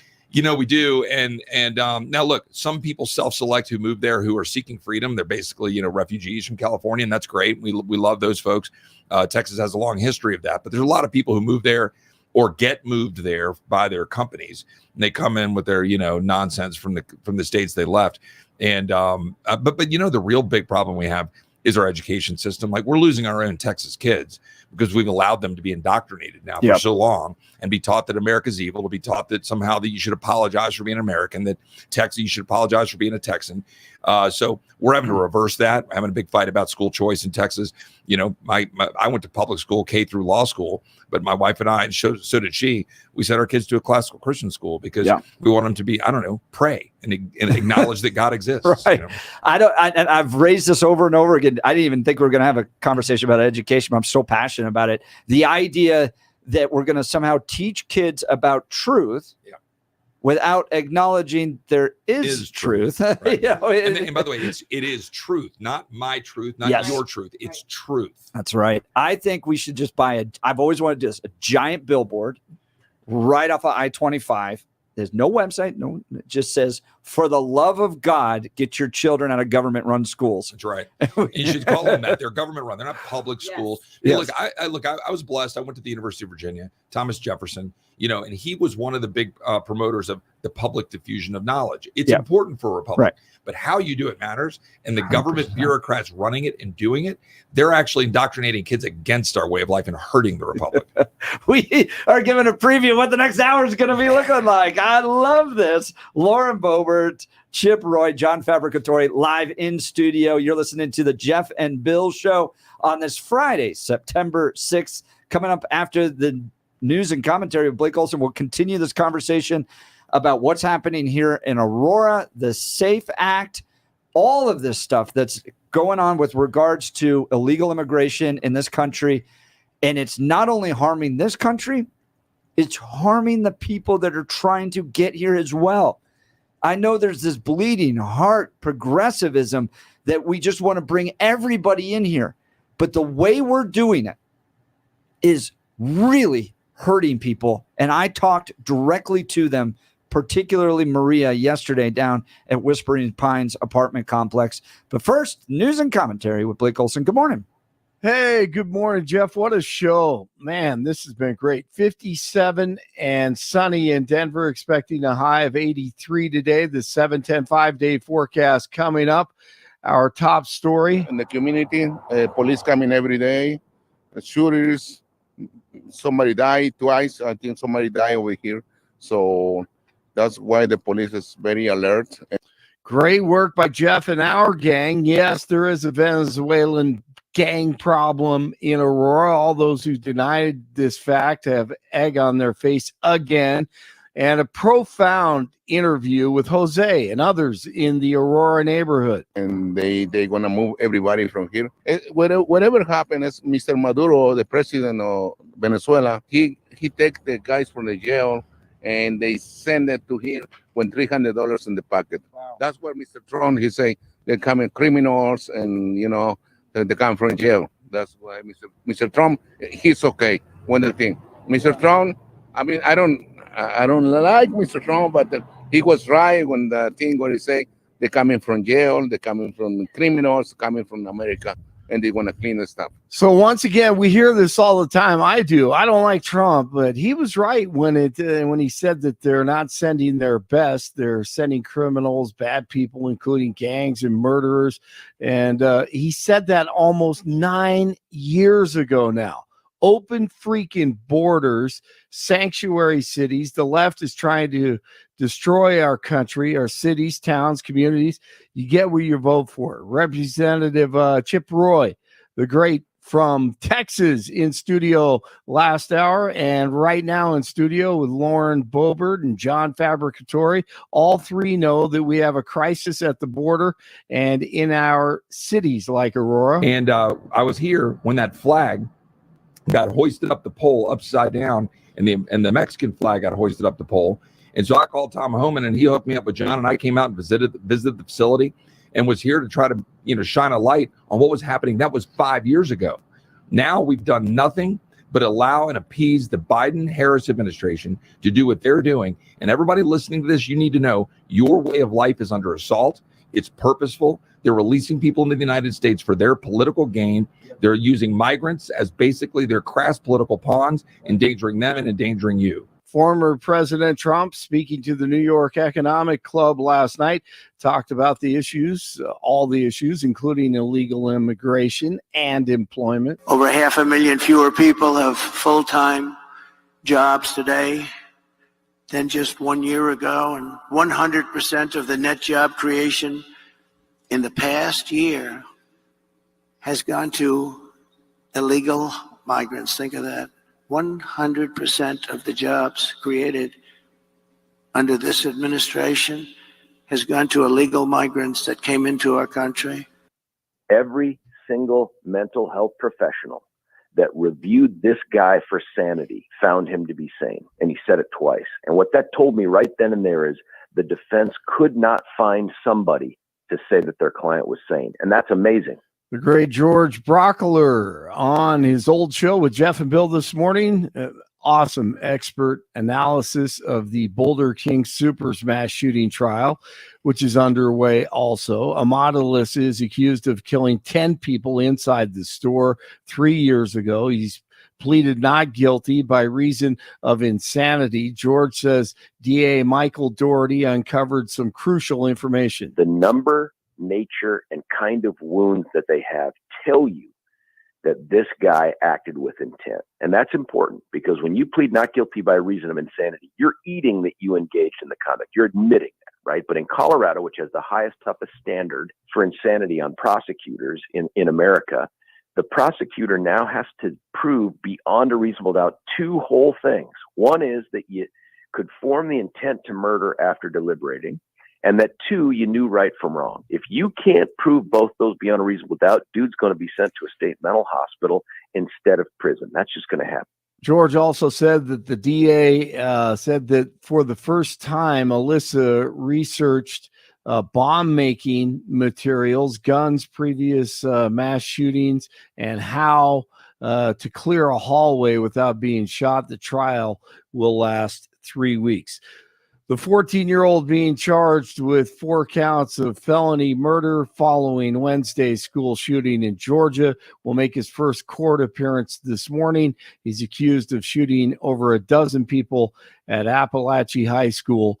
His father is facing multiple charges for knowingly allowing his son to have access to a weapon. All right, down by 7, time expires. Lamar Jackson and the Ravens unable to tie it with the Chiefs last night as the NFL kicks off. We have college football tomorrow, some big games. UNC at CSU. Air Force takes on San Jose State, Idaho at Wyoming, and of course CU and Nebraska. 55 in Littleton, 53 in Lafayette, 57 in Denver. Jeff and Billy continue in the studio with all the stars. TGIF, Blake Olson, News Talk 710 KNUS.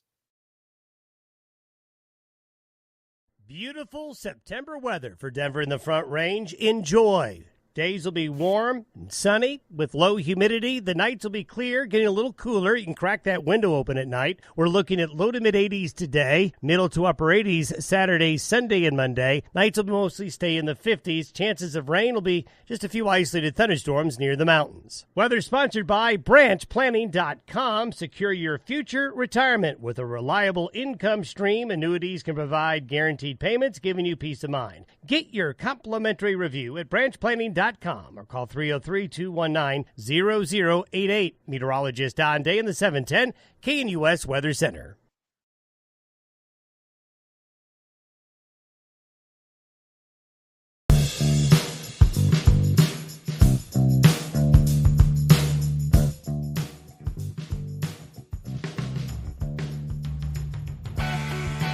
Welcome back to the Jeff and Bill Show. Joining us live in studio, Congressman Chip Roy, Congresswoman. We know the difference here at 710K in US. Lauren Boebert, and then soon to be Congressman John Fabricatori.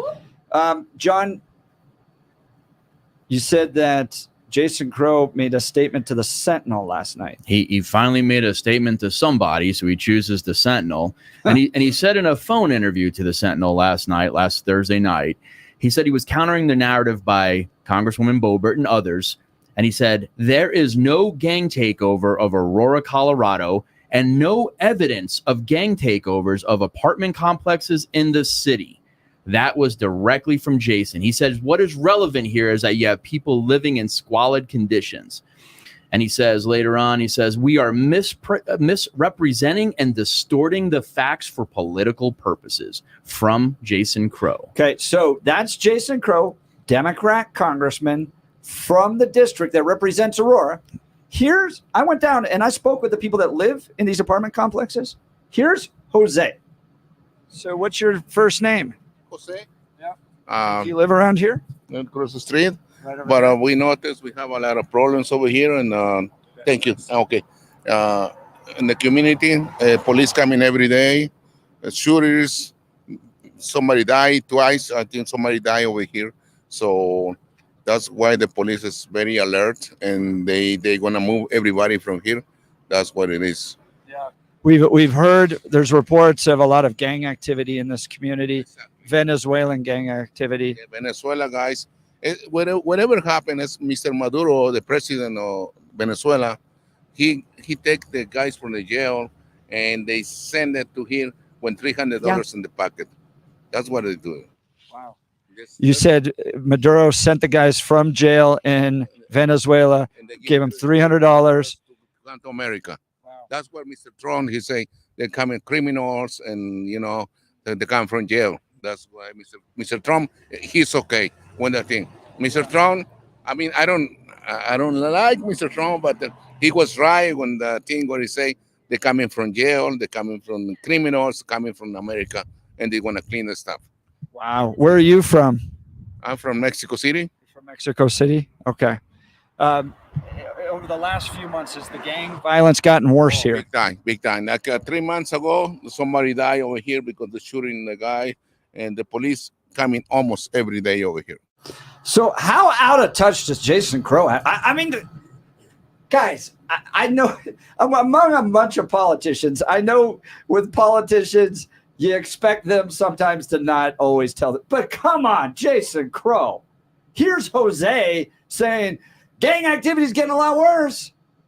It's incredible. I mean, you can listen to this and look, that interview that you just aired is incredible. It's incredible. This is from a migrant telling you that, yes, this is happening. He knows that these criminals are entering the United States. From somebody, he's like, Mr. Trump, he's okay. I don't like him that much, but come on, but he's right. Come on. We're listening to this in real time, and Jason Crow is out there saying, "Oh, it's a figment of our imagination, and this is right-wing conspiracy theories." Yeah. Right, and they are being sent here from the jails in these countries, from Venezuela. So the crime rate is actually down in Venezuela, and it's increasing here because all their prisoners are here in America. And for Jason Crow to say that there's no evidence of this, and this is just due to like poverty or poor living conditions is absolutely false. Crazy. There was a nonpartisan law firm that did an investigation, and in November of 23 that they discovered that a consultant was beaten so badly he had to be taken to the hospital, that another person was stabbed by these gang members. There were threats to kill some of the residents in these apartments for not paying the property manager. There were threats to kill a housekeeper for not giving the keys to a vacant apartment. And then they were saying, quote, they host parties for drug service and prostitution. That's a stash house, so maybe these gang members aren't living there, but they're absolutely extorting people, and they are using these facilities for their criminal activities. And Lauren, I asked Jose that exact question. Is this happening? Here's Jose continuing. How long have you lived here? I'm America, 40 years old. 40. You've been up here 40 years. How long have you lived over there? Like 2 years. So you've seen a lot of activity in those 2 years. It's bad stuff. I have my knife every night when I walking over here. Really? I'm scared about this place. Now, Mayor Mike Kaufman, he's a friend of mine. I know Mayor Mike. What's your message to Mayor Mike? What could I tell Mayor Mike to do? Well, try to fix this stuff, try to bring more security over here because these places is a mess. That's what I try to say. I get that sense. There's a lot of cars going by very slow. It seems like a lot of activity right here. No, it's coming very fast, and that's the way the Venezuelans coming. They don't respect the traffic stuff. They don't respect the people. They don't care about the people. One of the reports that was written was that there's drug activity and prostitution, child prostitution happening here. Yeah, absolutely. Really? You think child prostitution? Yes, I do. I can see that. I do. Wow. I don't want to say nothing, but they do a lot of drugs over here and prostitution too. A lot of females, and they sell the body for money. Wow. Well, I appreciate you taking time to speak with us. Thank you very much. John? You this is Aurora, Colorado. This should not be happening in our city right now. And we've heard it over and over, especially in the last few weeks, that this is happening. You've gone down there. Other journalists have gone down there. We've gotten pictures. We've gotten video.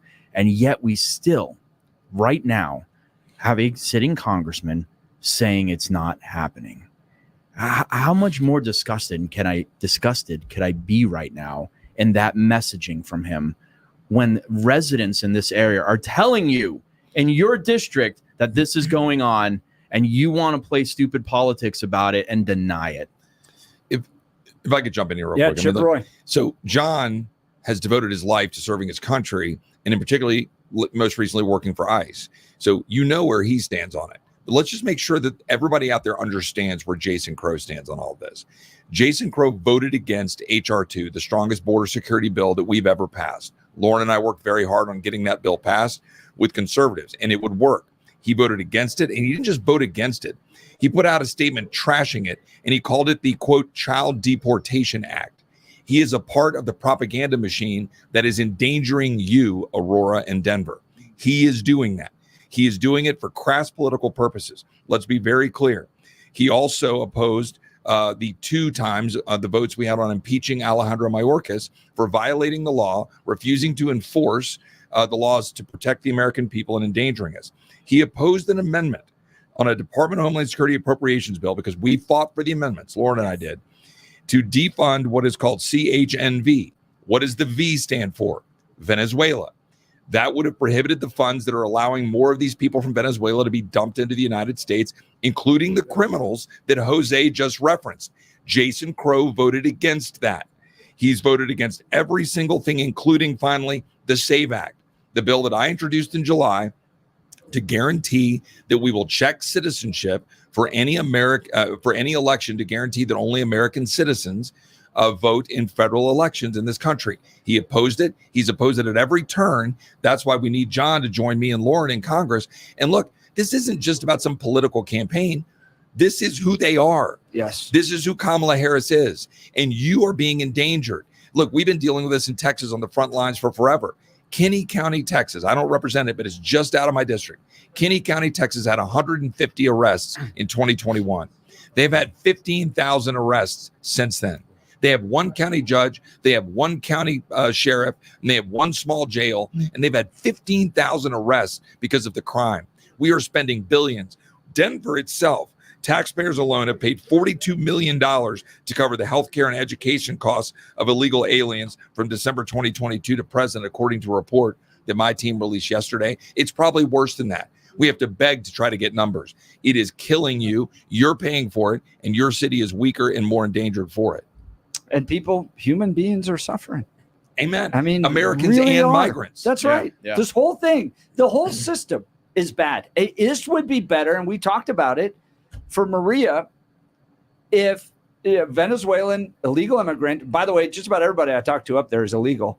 It would have been better for her to stay in Venezuela with her children instead of being raped across 7 countries before she got here. The whole system, it doesn't even help the migrants. Lauren, of course, John lived it working for ICE. Lauren and I have been to the border so many times. I go there all the time. These are real human beings. Yes. These are children. They're being abused. Yes. We had a woman and her daughter who were being held in a stash house in Fort Worth, Texas. My friend, a federal judge, had to upward depart on the guidelines when they finally caught the guys that were holding them, abusing them in all ways that I'm not going to talk about here on air. Then they were abusing this mom and daughter and holding ransom over the head of another illegal alien who was in Baltimore, the dad, the husband, for $25,000 after he thought he had paid his $1,000 and be able to come, quote, live the American dream.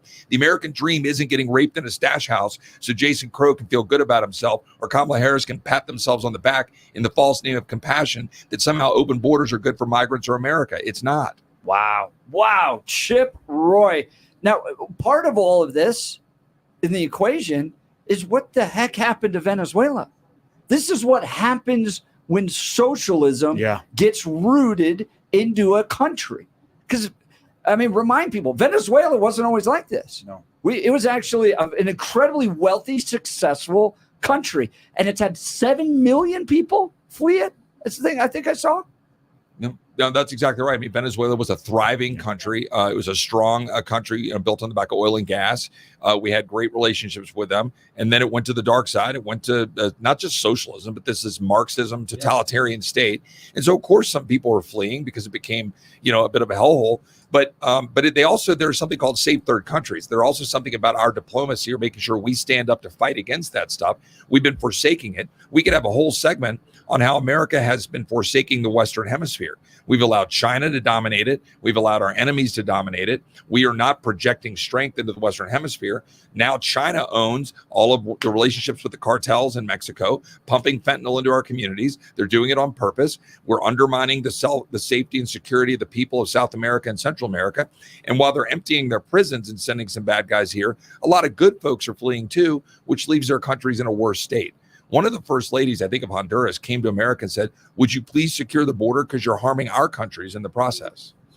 That's exactly right. I mean, even Mexico at this point is like, well, we can put you on a bus and drive you up there because we don't want you coming through our country either. It's like only the idea that it's intolerant to have a border only happens in America. No other country thinks that way, and it's this progressive mindset in America. Well, I want to get to the SAVE Act next because this is really important because one of the responses that we've often heard is, well, we already have guidelines in place. Illegals can't vote in this country. Why do we need the SAVE Act? Well, and I don't want to monopolize the time here. I mean, You're our guest. Well, we're here and it's great, but Lauren and I've been working on this issue and all the other issues together. Getting HR2 passed was really extraordinarily important. And look, I'd like to make HR2 the central part of a fight right now. Yeah. We had that fight last year. We know we're not going to get it across the finish line. So what we set out to do in the spring was do the SAVE Act. And so I worked on that with a lot of folks. It happens to be my bill, but it was a bill I worked on with Stephen Miller from the Trump administration and with a lot of smart lawyers, Cleta Mitchell and others that understand the law. And so here's the response. Yes, under the law currently, non-citizens are prohibited from voting in federal election. That is true.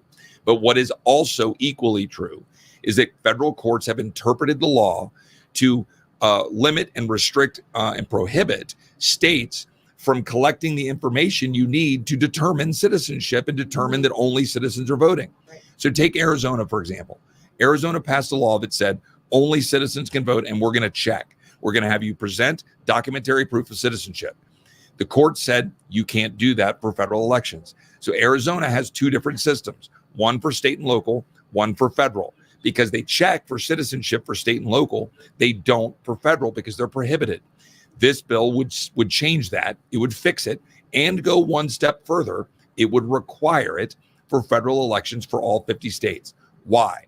Because San Francisco, Oakland, DC, New York, countless jurisdictions, probably some knuckleheads here. I promise you the knuckleheads of the Austin City Council, they want non-citizens to vote. Mm-hmm. They're doing it. They're passing laws to make it happen. And then they go, oh, don't worry. That's just for our state and local elections. Well, that's bad enough. But for federalism, the Constitution, we have to respect the stupidity of these local jurisdictions. But you don't for federal elections. We have a say in that. So this law would change that. It would require documentary proof of citizenship. We give lots of ways to make sure it's not an encumbrance on our great, citizens. If you're a veteran and you've been registered your whole life and you show up, we don't want you to not be able to vote. So we have lots of ways to be able to do it. But ultimately, we put forth the systems in place to clean the rolls, check the data, make sure only citizens vote. 80+% of Americans support it. Only 5 Democrats voted for the bill in July. So we're hoping to attach it to the spending bill in September and have a fight this fall and make this a central issue because it marries election integrity with wide open borders, and Democrats want to exploit both for their benefit, not the benefit of the American people. Congresswoman. And Jeff, if you remember, we had a ballot initiative here in Colorado. I believe it was in 2020 during that election. We fought to get that language on the ballot saying that only United States citizens can vote in Colorado elections, but that failed when we brought that to the voters. Maybe it was because we had non-citizens voting in those elections, but that measure failed. So we tried to secure our state and local elections and say you have to prove that you are a United States citizen, and Colorado voted that down. And so now we are trying with the SAVE Act that Chip Roy has authored to make this so in federal elections. Democrats have already voted down the citizenship question on the census, and even in DC elections, we were saying, we have jurisdiction here and you have to be a United States citizen to vote in DC elections. Every Democrat voted against that. And so now this is our fight. If you want to fund the federal government, well, we want to secure our elections. When I look at what Democrats are doing around these issues with open border, with fighting you all in the SAVE Act, I'm trying to put some level of reasoning to it. Is it they're motivated by, we think that we can bring in millions of people and America will just be able to absorb it and still maintain the country? Or they don't want to maintain. Do you think they want to fundamentally change America? Exactly like they said. When they show you who they are, when they show you what they intend to do, believe them. Yeah. Barack Obama said he wanted to fundamentally change this country, and that's been the track that they've been on ever since. When they are allowing some 10 million illegal aliens to come into our country, flood our country, invade our country, overwhelm the system, and create chaos, it's because they want the system itself destroyed. They want to say that this doesn't work. This isn't a process that is effective. And so we have to do something completely and fundamentally different. They want a forever voting block. They do not like or respect our Constitution. Every now and then when it fits their narrative, they'll shake it around. But other than that, they're doing exactly like Nancy Pelosi and shredding it up. This is happening on a daily basis with so many policy issues. They want every system of our government to be overrun. Now, Chip and I, we would rather just defund the dang thing and get it right. Let's just stop your funding until we can improve on it. Right. But they want something completely different. Wow. Talking with Chip Roy, Lauren Boebert, and soon-to-be Congressman John Fabricatori. We'll continue this conversation. Look, if you're considering selling your home, go with the team that's not only going to give you top-level service, but will also help you earn more from the sale of your home than any other agent. Gay Ribble is proven to get more for her sellers because they have ready buyers looking for a home in your area. They don't just make this claim. They can sit down and actually show you a list of over 14,700 buyers. This gives you an immediate advantage. Sure, you can hire any agent to sell your home, and there's family members and neighbors and friends that all want that business, but isn't it all about how much you're going to put in your pocket after closing? This is a business transaction for your family. You need to get the most. Empower Home Team specializes in making sure you make the most amount of money. They will sell your home at your price, or Gay will buy it. Guaranteed. Reach out to my friends and realtors, Gay Ribble and the Empower Home Team of Keller Williams. Call 833-301-SOLD. That's 833-301-SOLD. Or go to gayhasthebuyers.com. That's GAYE hasthebuyers.com. We continue with all the cool congressmen hanging out in our studio. You're listening to the Jeff and Bill Show. News Talk 710 KNUS.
Friday morning in the Mile High City, and you're listening to the Jeff and Bill Show as we talk all of the craziness happening in Aurora right now. My goodness.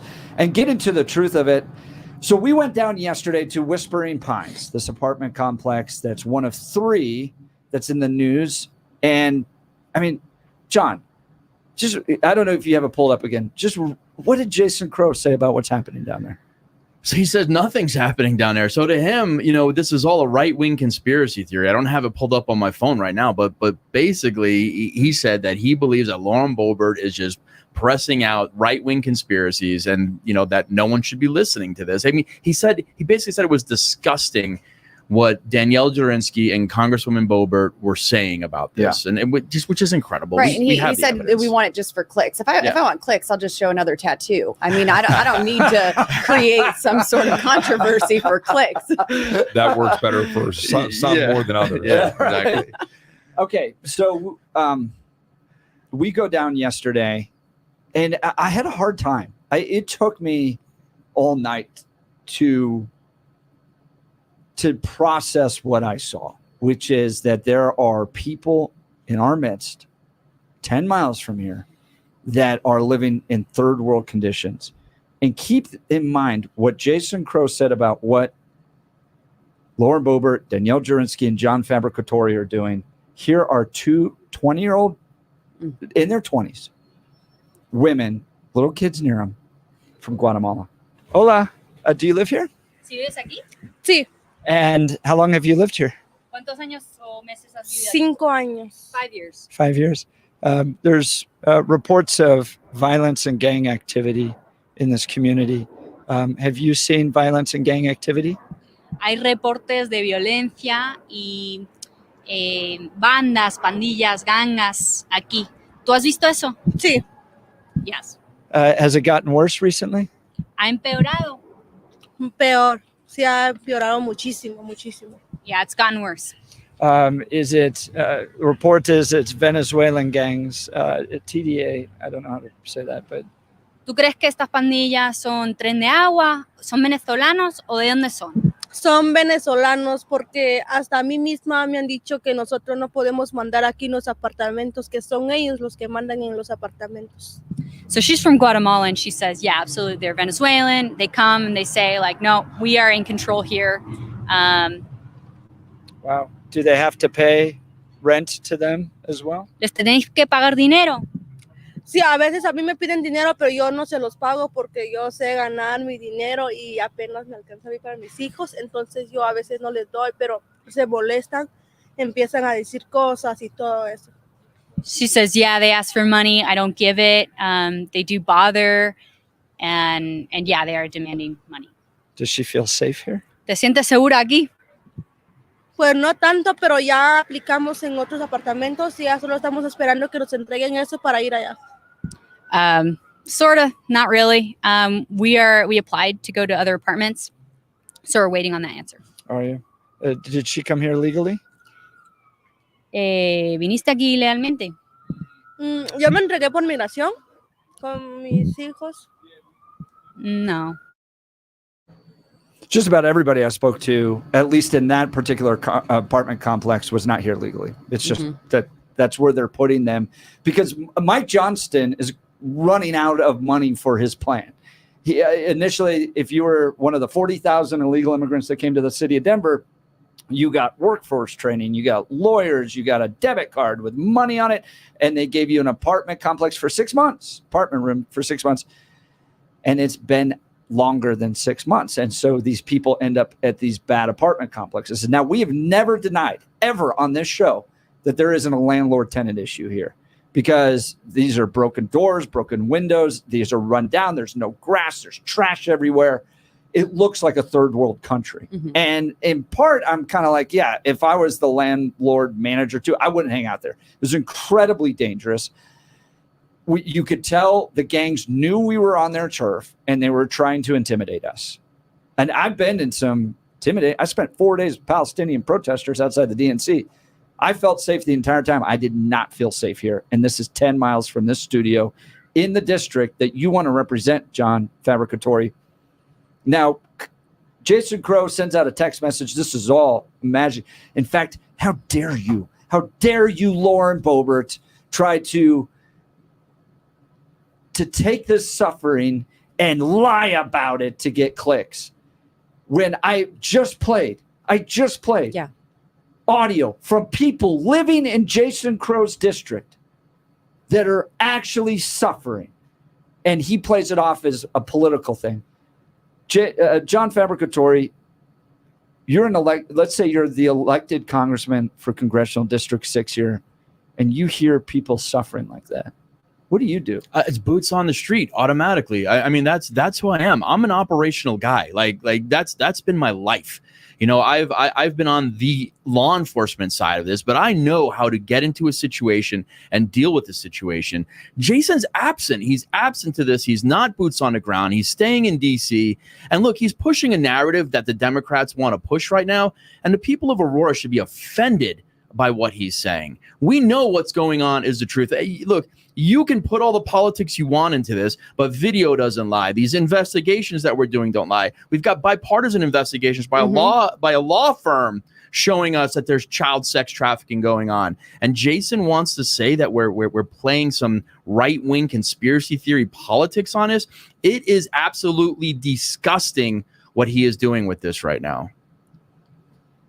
Now, part of the complication in all this is that there's different groups of people that don't really like each other, and that's important to recognize. So if you talk to the Mexicans, they don't like the Venezuelans. Talk to the Guatemalans, well, they don't like the Venezuelans. Talk to black people, they don't like the Venezuelans. But you talk to Venezuelans, they feel like they're being a little bit attacked on right now. They're like, look, we're not all bad people. We're not all gang members. One of the more compelling interviews we had was with Maria. She actually lives in the apartment complex at Whispering Pines. And she has some words to say about Maduro. And this goes back to a conversation we were having about what is these people are facing in these communist Marxist countries. What do you think of Maduro? ¿Qué piensas de Maduro? Me vine por eso. Me vine por el gobierno. Trabajé para el gobierno. Hoy en día estoy en este país huyéndole al gobierno al que le trabajé. Y si algo le puedo decir es que lo que nosotros vivimos en nuestro país no es lo que vinimos a vivir en este. Y todos los que entramos a este país creemos y respetamos las leyes de este país. Y por eso estamos aquí. Si no, nos hubiésemos quedado en Venezuela. I left because of Maduro. I used to work for the government, and now I'm fleeing from it.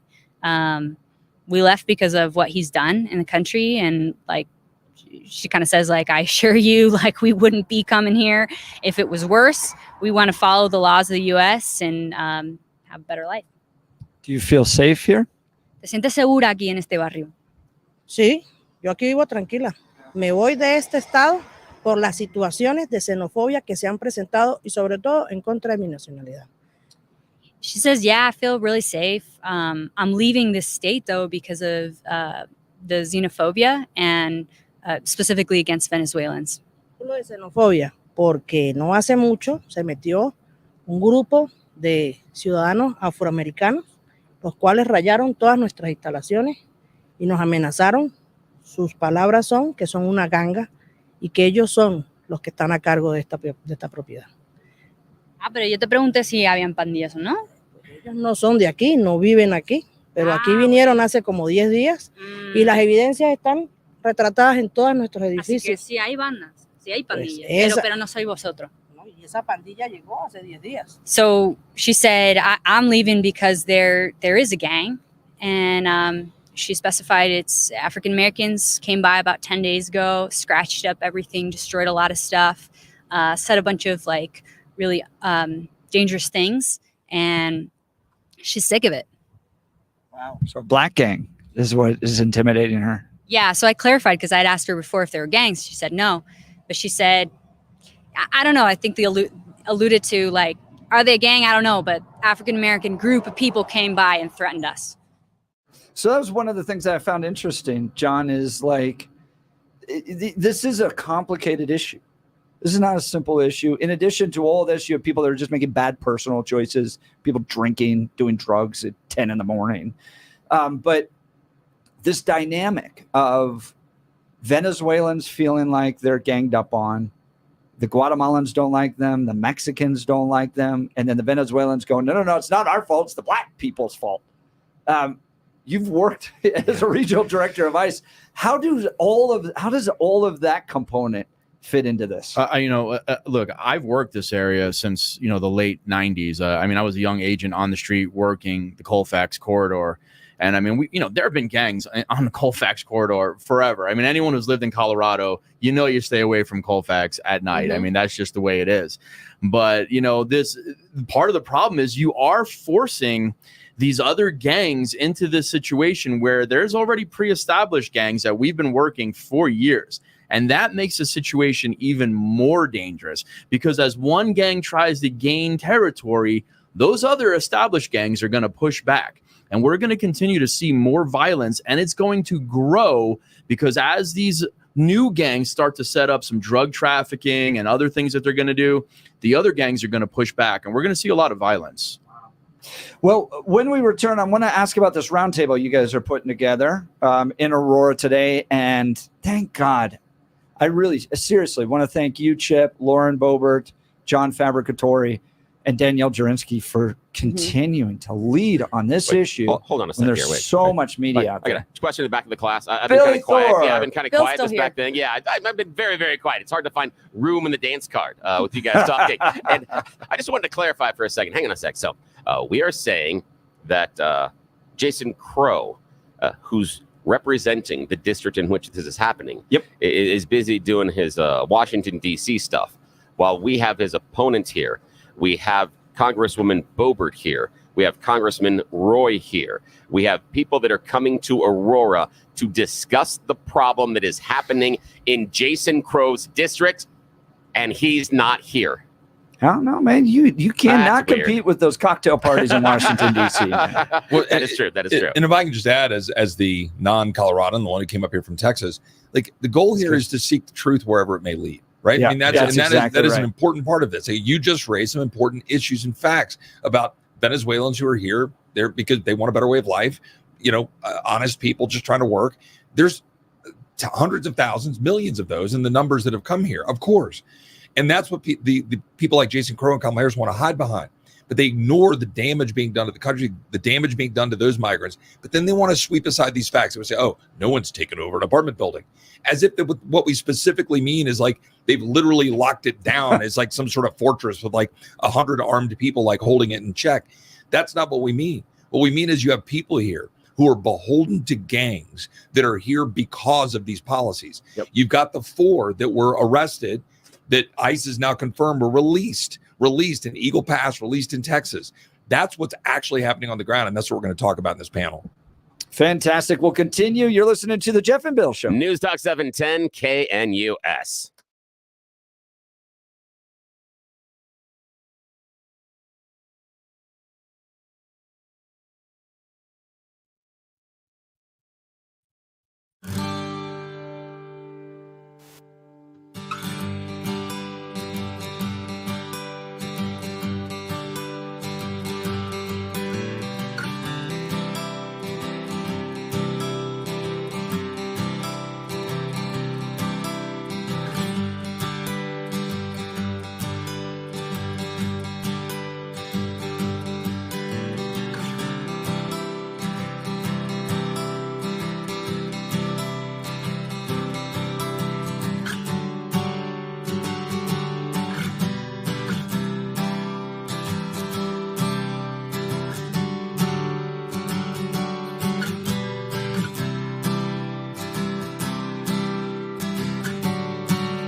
Welcome back to the Jeff and Bill Show. Joining us live in studio, Chip Roy, Congressman from Texas, Lauren Boebert, Congresswoman here in Colorado, and soon-to-be Congressman John Fabricatore. You all got a roundtable today. Yes, we do. And what is it about? Yes, so we are bringing together local officials. We've invited the governor. We've invited our senators, Hickenlooper and Bennett. We'll have Fabricatore, Chip Roy. We'll have former ICE Director Tom Homan. We will have City Councilwoman at large Danielle Jurinsky. We will have the County Commissioner of Douglas County, who is joining us as well. Douglas County has put forward a lawsuit. Mesa County's joined in with that. El Paso County, and they are suing the state for their sanctuary policies that are allowing their Republican counties to suffer. These counties have agreed we are not allocating our funding towards the benefiting illegal aliens, to housing them, to their health care, all of these things, but the sanctuary policies still allow them to stay there. So we're going to have this happening today, Aurora 12. Yes, at noon. I'm going to go to it. We'll be able to report to it, you on our social media. You can always follow it on x.com/Jeff Hunt. Thanks so much for bringing your friends, Lauren. Chip Roy, John Fabricatore. So great to be here with you, Jeff, and Bill. Amazing. Bill in the back. Had a lot of fun today. You're listening to the Jeff and Bill Show. News Talk 710 KNUS.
9 a.m. in the Mile High City. Good morning, Denver, Colorado. You've tuned into the Jeff and Bill Show on 710 KNUS. I'm your co-host, Jeff Hunt, along with Bill Thorpe, bringing you the freshest insights and hottest takes from the right, left, and center. It is a beautiful Friday, September 6th, here in Denver, Colorado. We're about to kick off a whole nother hour that I need after this wild and crazy week. Jeff Hildebrand is going to join us here. He is the 710 KNUS Cowboy Poet. Man, I could use some of that right now. So he's going to be hanging. You don't know what he's got planned here because, the I spirit, don't. the spirit this has is all moved. you, Bill. The spirit has moved, Jeff, and has placed something on his heart that is tied in directly to the conversation that we just had. This is incredible. Yeah, you got to stick around and listen to what Jeff has. He's going to be joining us every week, and he's going to be the special, Cowboy Poet Laureate of the Jeff and Bill Show. We will find an official title and stuff, but And if you've never heard of cowboy poetry, then what the hell have you been doing? It is another live in level Colorado? because you're probably like me, where you're like poetry. Yeah, Robert Frost. I don't know. I can do that. Two roads to virgin and narrow, wouldn't you? Yeah, Yeah, that's like I get the that. only poetry I know. But I'm a huge fan of Louis L'Amour. I think I've read just about everything Louis has done, which is the same story written over and over and over again.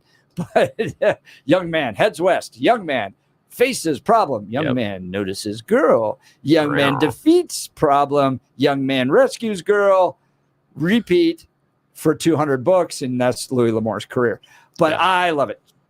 Cowboy poetry will hit your soul in a way that you need on this Friday morning. You're not going to want to miss it. But let's check in first on the news and commentary with Blake Olson. Good morning, Blake. Hey, TGIF, Jeff and Billy and everyone in the studio. That was a great segment, great hour. Actually, the last 2 hours right here on KNUS. 63 and sunny in Denver, expecting a high of 83 today. The 7-10 5-day forecast is coming up.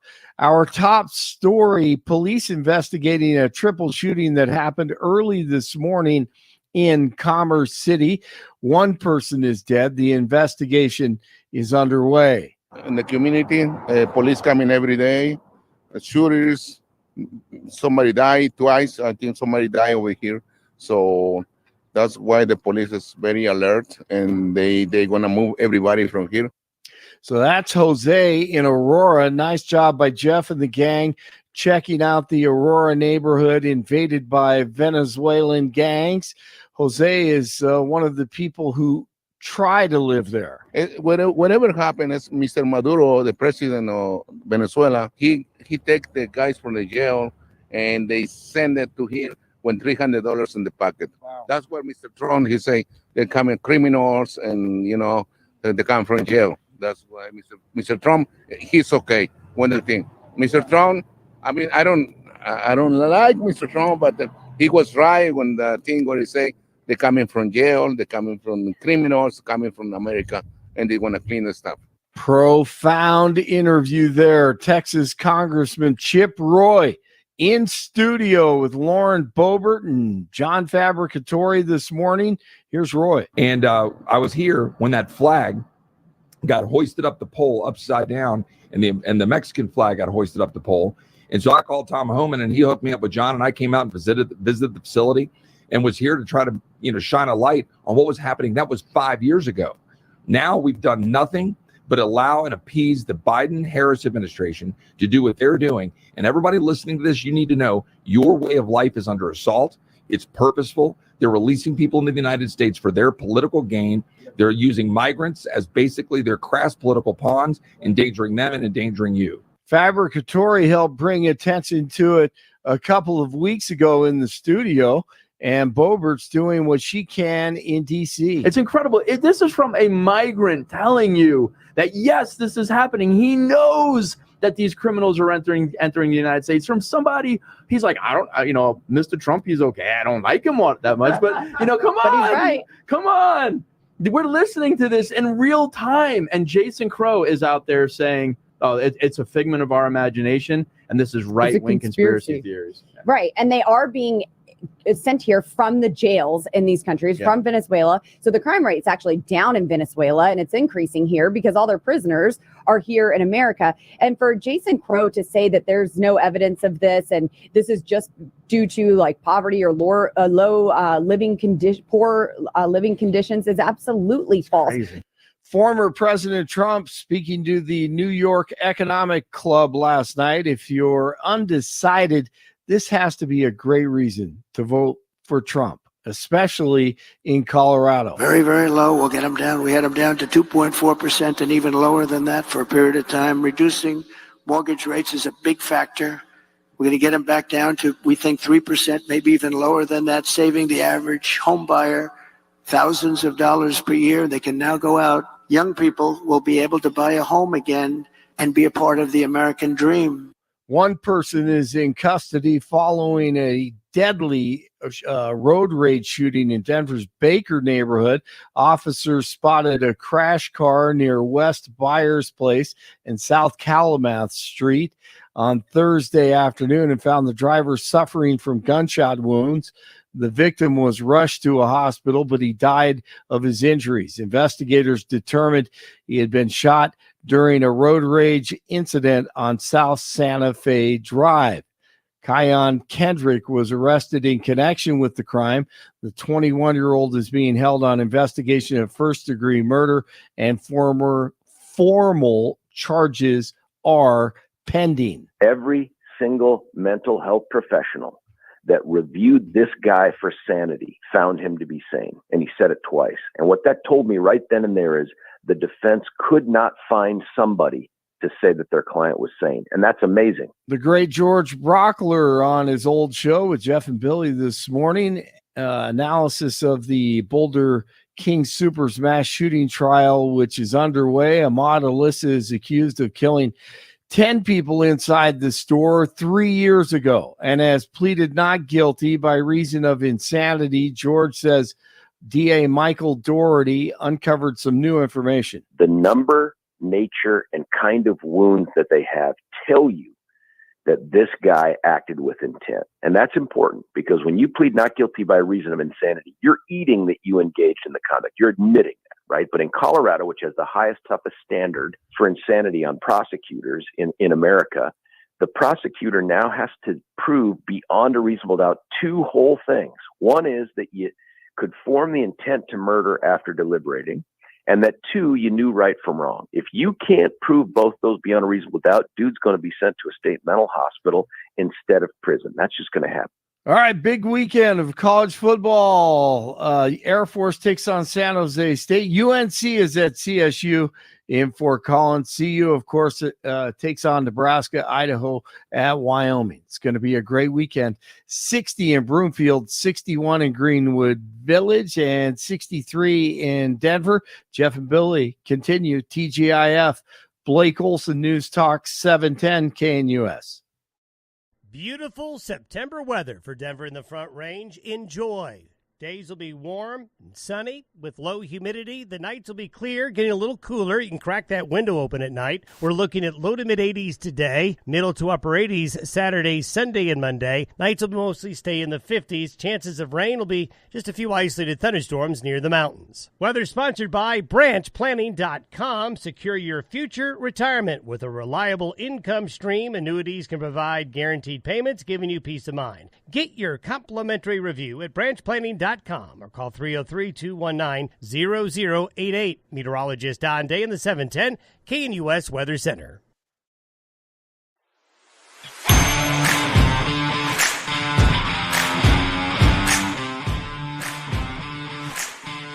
This is awkward. What's that, Billy? How do we win 50 cents in front of Jeff Brown? This is about, rap is just poetry with a beat. It is, but I don't think that Jeff's going to do anything about getting now, in the club. would you? This is a question. People are always like Tupac. Man, Tupac is one of the best poets. Tupac's fantastic. Really? Yes. Tupac is a poet. Yes, absolutely. I've always heard that, and I'm like, Yeah. And it again depends on the flow, depends on who you're talking about, and some of them not so much. But Tupac, absolutely. California love. Well, that's some of it. Yeah, that's Dr. Dre. If you go into some of the stuff that Biggie did, That's really, really good. Jeff is Yeah. seriously questioning whether I or not he should have know, done I know. this He's going. interview. He's like, why the hell am I on this show today? And your friend Jeff, Killer Mike is next level. He's something that's real different out there. So, but that's Run the Jewels. So. Jeff Hildebrand. Yeah. I am one Pac.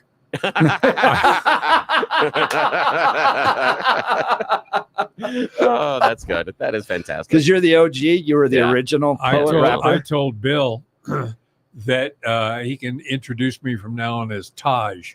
Yes. Taj, the unknown poet. Yeah, because I won't be unknown anymore because of the cameras. I know. That's true. Holy That's cow. Yeah.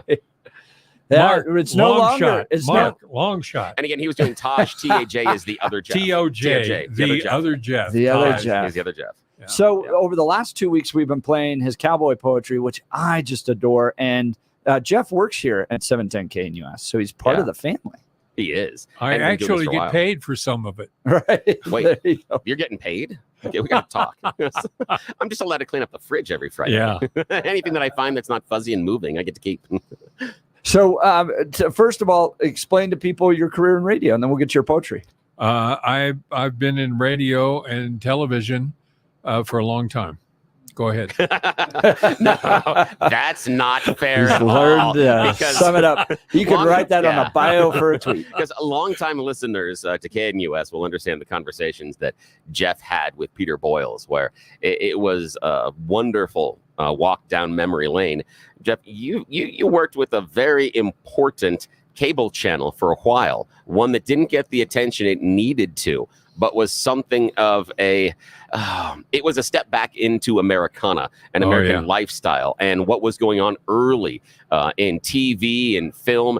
And you got to work with some of the best as far as Western actors and actresses. Talk to us about what you did. I did. And as a matter of fact, it was the Stars Encore Westerns channel. And I was a producer, managing producer there.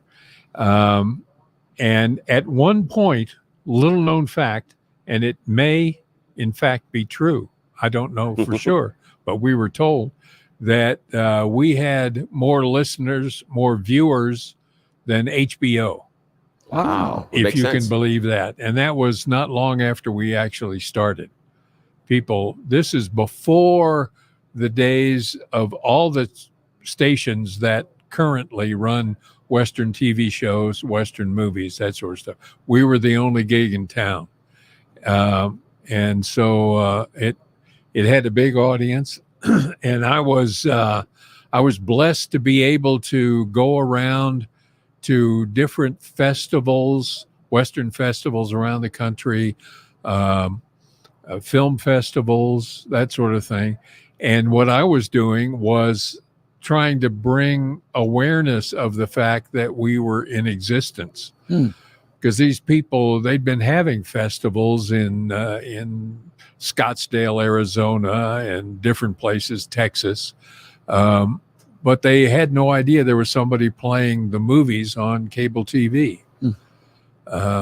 We finally broke that barrier, and they were nice enough, the people at the channels, at the festivals were nice enough to let me perform poetry, cowboy style poetry, to enhance the availability of the Westerns channel if they wanted to get it. Gosh, I love that. So as the chairman of the Western Conservative Summit, I inherited a thing that was generally a political conference. Yeah. But I remember going, we're not really leaning into our first name. And so I spent a lot of time reflecting on what it means to be Western. Right. What does it mean to be Western, Jeff Hildebrand? That's difficult because I certainly am not a cowboy. I don't raise cattle. I don't fix fence, anything like that. But I have a sense of freedom. I have a sense of just the great things about this country and what the country has allowed people to do. So, and I think self-fulfillment is part of it. you are what you can make of yourself, without, stepping on a lot of toes. But it's like, John Wayne's character was an introvert. Cowboy heroes are introverts who are forced into situations and they step up to the cause, but they're not out there looking to corral people and bring them into their beliefs or anything like that. But a cowboy, a Western lifestyle, is someone who wants to do the right thing for the right reason. And if you don't like it, that's okay. Let me do what I'm doing. If it doesn't affect you directly, then let me do it. And I'm going to fix it for somebody else who needs it to be fixed.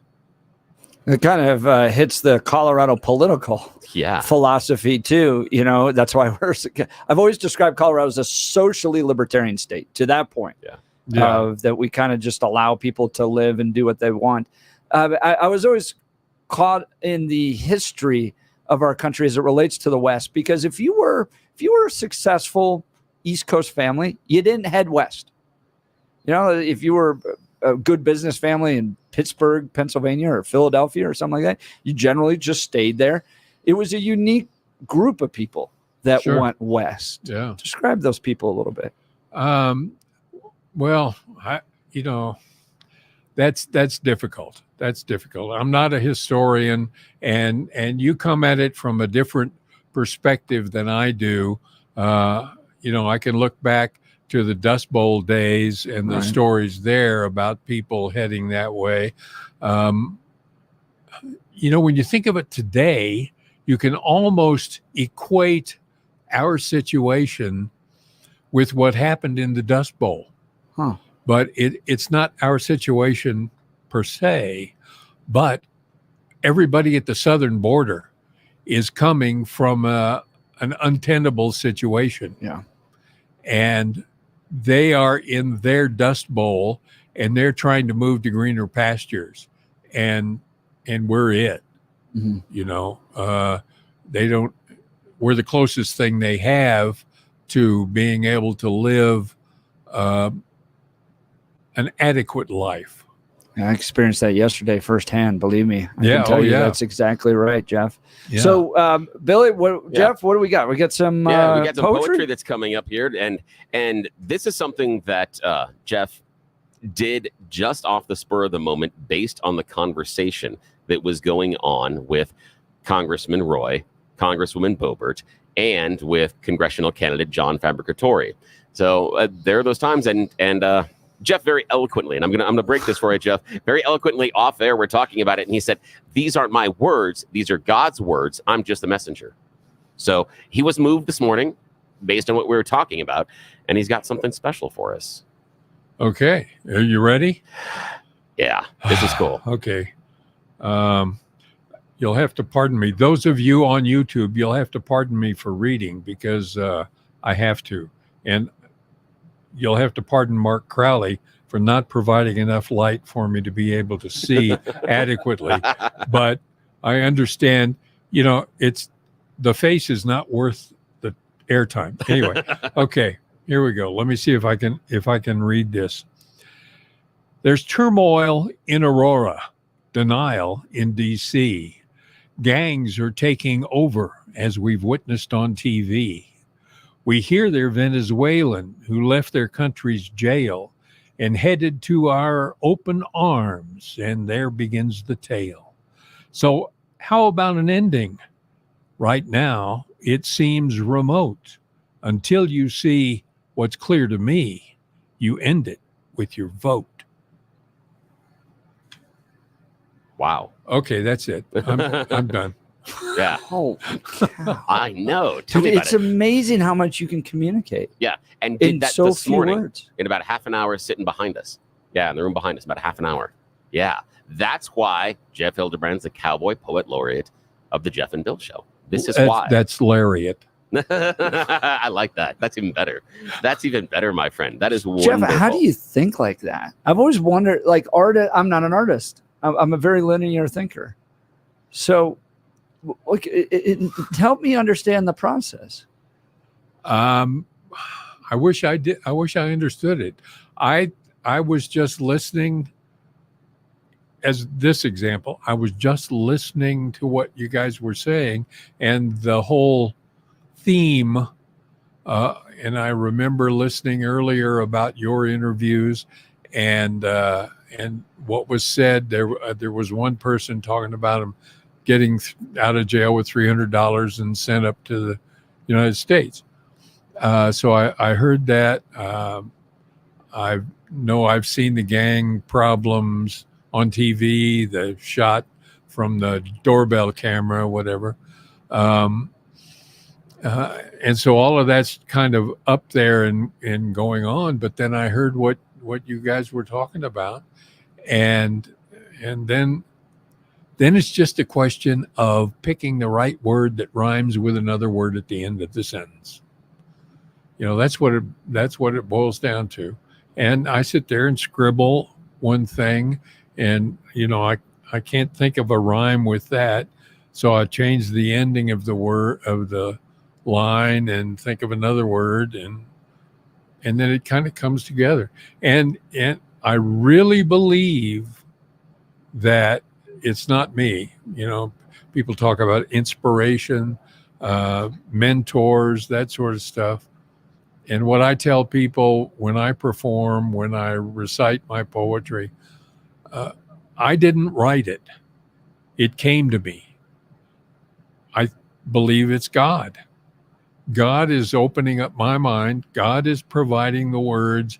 I just, in high school, learned how to type. And so that's the reason I'm here. I mean, going back to your youth there and your love of this and your craft of it, were you like into Robert Frost? Was it? No. I mean, No. how what pulled you into all this? You're not doing T.S. Eliot? No. No, nothing. I started writing Christian-based, faith-based poetry. Nice. Long before I started Western-style poetry. And I wrote what I referred to as confrontational Christian poetry because of my bringing my youth and the experiences I had in church. Confrontational. It's like think me. I'm not going to. Pretty much what I do. Yeah. But there's a lot of things that are unsaid in church, and a lot of things that happen in church that don't really manifest themselves in faithful living. Yes. All right. My history is I grew up in church. I grew up going to church. When I was a little kid, I went with my grandparents to church. We'd sit in a big church. I'd slide across the pews like little kids do, I grew up going to church. I was confirmed into a church. 2 years of training. I learned how to be this denomination. Mm-hmm. That was it. I learned how to be that denomination. And then I went to another denomination as I got older, was elected on the boards of churches and one of the ruling elders, they call them. And I was in a larger synod committees and all this stuff. And these people are doing great things, but they're not doing the thing that Jesus Christ called us to do. The poor will always be with us. Remember that? I did. And so at one point, this committee I was on was asked to give money for the poor. in some regard or other. I don't remember. It's been years. But it was like, we've got this money that we can donate. Let's just throw it in the pot with everybody else. And I said, no, think about this. Our job is to promote Christ and what Christ came for and the teachings of the gospel. If we throw our donation in a pot, who knows that? Nobody. And so it's better if we give it and it has our tag to it. This is from this denomination, here, because we believe that you are worth it. And there's a message that comes with that gift. Yeah. And so generally my purpose was to, and you caught me off base here, so I'm not prepared for this. Pardon me. It's what we do here on the show. It's kind of what the show does. But my purpose was to look the church leaders in the face and slap them into awareness. You are here looking for the donation. You want the 10%. You want people to come and support your church. But what I want is for you to show the way to Christianity, to eternity through Christ. Whew. And that's the reason I wrote poetry that they hated. I like those guys. This is why we're friends. It was very confrontational. And I thought, this is good stuff. This is meaningful stuff. Yeah. Here, read this. What do you think? They ignored it. Yeah, Totally. I bet they didn't put you on the board either. Newspapers printed it. There was a section where every week they would print something that I had written, and other places, but the churches, no. Now, let me know if I'm going over time or if you've cut away. Anyway. We stopped the show a long time ago. Okay, this is all thanks. just for our own imaginations. Thanks. No, I'm kidding. It's, 3 Ps in a podcast. Yes. When I came out here to the Denver area, and I worked for the Westerns channel, and we were going around, as I mentioned, to different festivals, and I had the opportunity to get up on stage and talk to people. What I did was put a saddle on this Christian poetry. So I would start off in a Christian, in a cowboy vein, so they would feel at home in a Western poetry conference, whatever. But the message was the same. I just couched it different. I put a saddle, and these people who listened loved it. And people in the churches and the denomination leaders, they didn't want to hear it. Wow. But it's the same That's message. fascinating. Now that's changed a little bit. Just a little. It's changed a little bit, but it's changed considerably at the church I go to now, which is a large church in this area. There are groups that will have me come in and do poetry, like one Sunday a month, first Sunday of the month, and things like that, in what they call connect groups, which are Sunday school classes. Anyway, so that's amazing. Well, Billy, and how many people here that are listening with Jeff and Bill right now have experienced that in their church, where what is going on at the top of leadership isn't focused on either necessarily the growth of the congregation or the message that is contained inside the book that brings us our faith. Yeah. How many people have experienced that? And that's exactly what Jeff was going through. And he was standing there, and outside the church, his voice was being appreciated. His voice was being heard. But inside the community that he was supposed to help lead and belong to, they were ignoring his voice because they weren't agreeing with their plan, his plan. They wanted to do it their own way, and it was more insular, focused on just the church itself rather than the growth And of the I think message. we've got some more poetry coming in from him. But Bill, tell us about Balanced Well Space. Yeah, I got to tell you about Balanced Well Space. I am having an amazing time not having pain. Yeah, I know. I used to live my life in pain. I thought that that's just what happens when you get older. That it's the old guy thing. You get up and out of the chair and go, oh, geez, that hurts. It doesn't have to be that way, but I didn't know that until I talked to the medical professionals at Balanced Well Space. I want you to talk to them too, because they can fix that pain you're dealing with every day. Check them out, balancewellspace.com, balancewellspace.com. This is why they are different. Integrative medicine.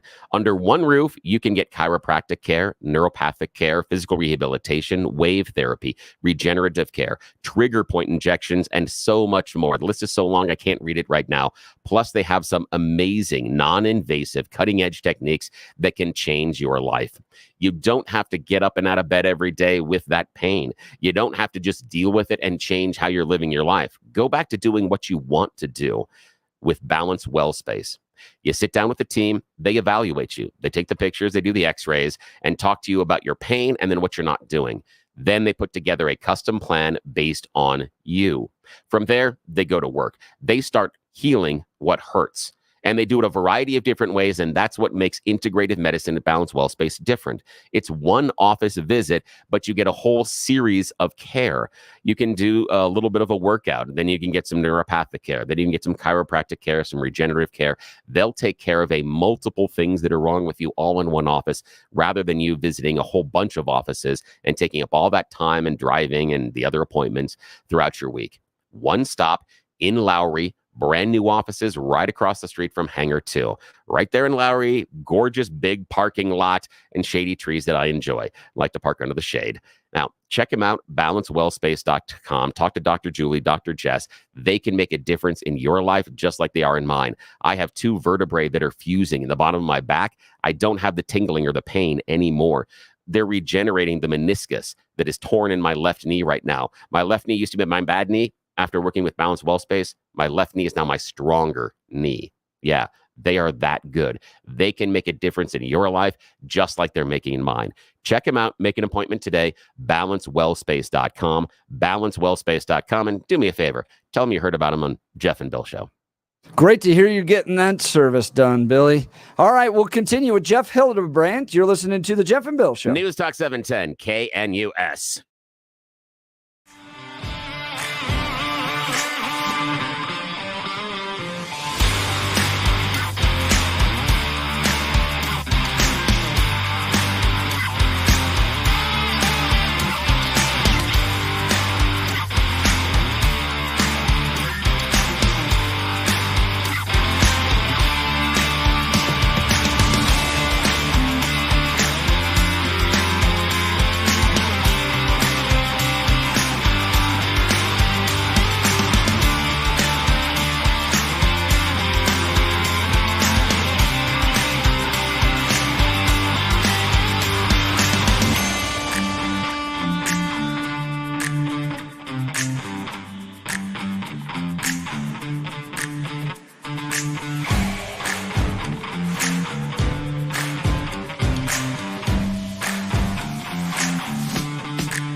Welcome back, Jeff and Bill Show, KNUS, 710 AM. We are sitting down with the newly christened Poet Laureate, the Cowboy Poet Laureate, Jeff Hildebrand of the Jeff and Bill Show. I made him laugh when I said that, and that's what I was looking for.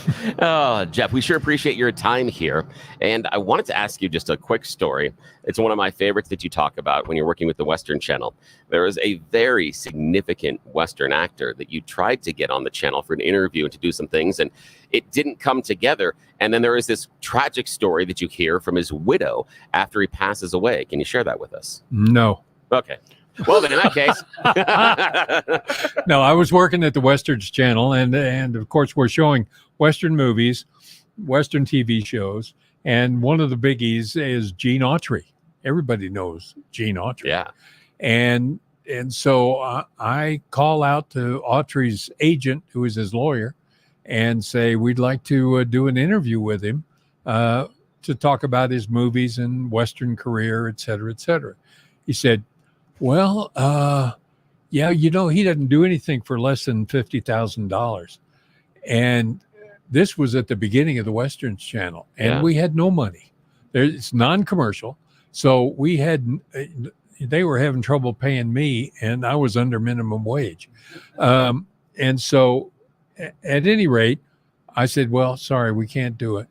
And years later, Gene has passed away, and we're out in California for a memorial tribute to Gene Autry with the Westerns Channel.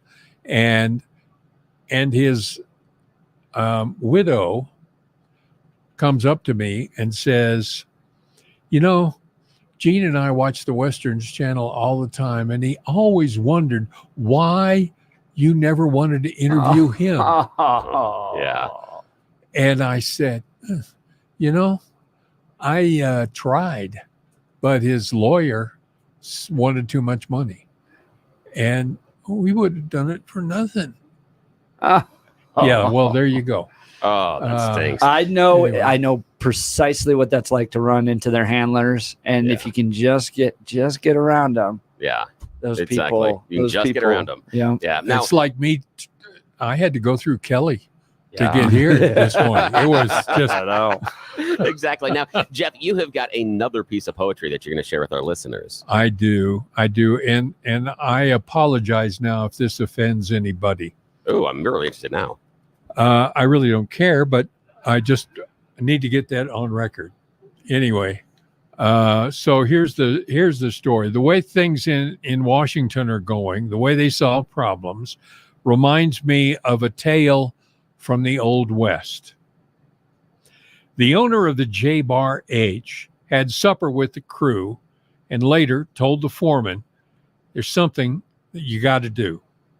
I've noticed quite a pungent and unpleasant sort of stink coming from the bunkhouse. So this is what I think. If the men would change their underwear more often than they do, and the place would smell much better. So I'm leaving it up to you. Well, the foreman told the wranglers, the boss thinks you guys stink and says to change your underwear. So this is what I think. Kyle Clark, you change with Billy. Jeff, you change with Bob. And if you change back in a week, that should do the job. The moral of this story has been known for quite a spell. Not every change that's promised will take away the smell. Oh, my goodness. And he just added Kyle Clark. I know. That is so fantastic. I love it. Oh, you are a gift, sir. You are a gift. This is wonderful. Awesome. We'll try to return you later, but still, you're a gift. Do we have one more? I don't know if he has. I have a short one if we can. Okay, hold on. Let me do this read here for Dan Kaplis and our good friend over there. Speaking of good guys we love, Dan Kaplis and Dan Kaplis Law. Dan suggests you should choose a lawyer who shares your values because who you choose to represent you in an injury case says a lot about you to everyone involved in the case. Look, I've known Dan for well over a decade. This guy's pro-life, pro-family, pro-America. That matters because you don't just want to hire some dude you saw on the bus billboard go by to represent you in an injury case. You want somebody that shares your values. But more than that, Dan is a real winner. Dan is believed to be the only lawyer in Colorado history to win 5 straight multi-million-dollar verdicts in Colorado crash cases. Dan is also believed to have won the largest truck crash verdict in Colorado history. Dan Caplis Law is the official law firm partner of the Denver Nuggets and the Colorado Avalanche. They trust him. But he's not just reserved for the rich and wealthy. Dan Caplis is a serious firm for serious cases. He accepts righteous injury cases on a percentage fee basis so that he can represent good people from all walks of life without regard to ability to pay. If you need Dan's help, give him a call at 303-770-5551 or hit dancaplislaw.com. That's 303-770-5551 or dancaplis.com. All right, we'll continue, Bill. Go ahead. Yeah, actually, let's step aside and then let's do the break. One Let's last final cowboy poetry. You're listening to the Jeff and Bill Show. News Talk 710 KNUS.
Welcome back to the Jeff and Bill Show, a special Friday edition as Jeff Hildebrandt joins us live in studio. He is the 710 KNUS cowboy, poet, laureate.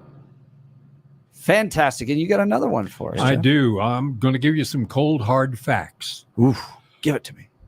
Warn your friends and neighbors, this must be understood. The government did research, and the news is not too good. Drinking vodka over ice can lead to kidney trouble, and any rum done on the rocks affects your liver double. I'm warning you to warn your friends so they will understand and make required adjustments to parties they have planned. Those frozen margaritas cause more than just brain freeze, and drinking whiskey over ice can cause your heart to seize. The government spent millions. Now they say what you should do is change your drinking habits, because all that ice is bad for you. So it's the neat. Got to take it neat, right? Yes, then it solves all that problems. Oh, that's fantastic. Now Jeff's going to be joining us every Friday. He'll have something new for us based on how the spirit moves him. It could be something political, could be something just going on in his life, could be something that is going to lean more into spirituality. But that's why we are different, because we're going to bring this type of entertainment for you. And we're so happy to have Jeff Hildebrandt as part of the show. You're actually different because you laugh. I appreciate that's that. a very true statement with regards to conservative talk radio. We have fun here. We do. Yeah, we are not like anything else out there. And this is why. This is part of it, is because, there is another national show that does have a poet. But I'm telling you, Jeff brings the edge. The guy does national. It's very, very good. Very good. But there's an edge. And plus, this is cowboy poetry. This is about Colorado. This is celebrating the Western culture, the Western lifestyle, celebrating our faith, celebrating conservatism, and celebrating this station. That's why Jeff is now part of the team. And we are so happy to. And he makes us all smarter. That's the other part, too. We'll put up this audio on the show. I make you seem smarter No, because I'm not. No, you're making us smarter because of it. And these will be on the podcast page individually, so you can share them. You don't have to go and find them. All of them will be there. They'll be the last ones that I load this morning, so everybody can share those with friends and family. We love Western. We love cowboy. We love Jesus. We love America. It's all pulled in together in that poetry. Yeah, it is. It's fantastic. Jeff Hildebrandt, thanks so much for being on the program today. Thank you, my friend. Hey, we've had an absolutely fantastic show. I mean, one for the record books. George Brockler joined us in the 6 o'clock hour.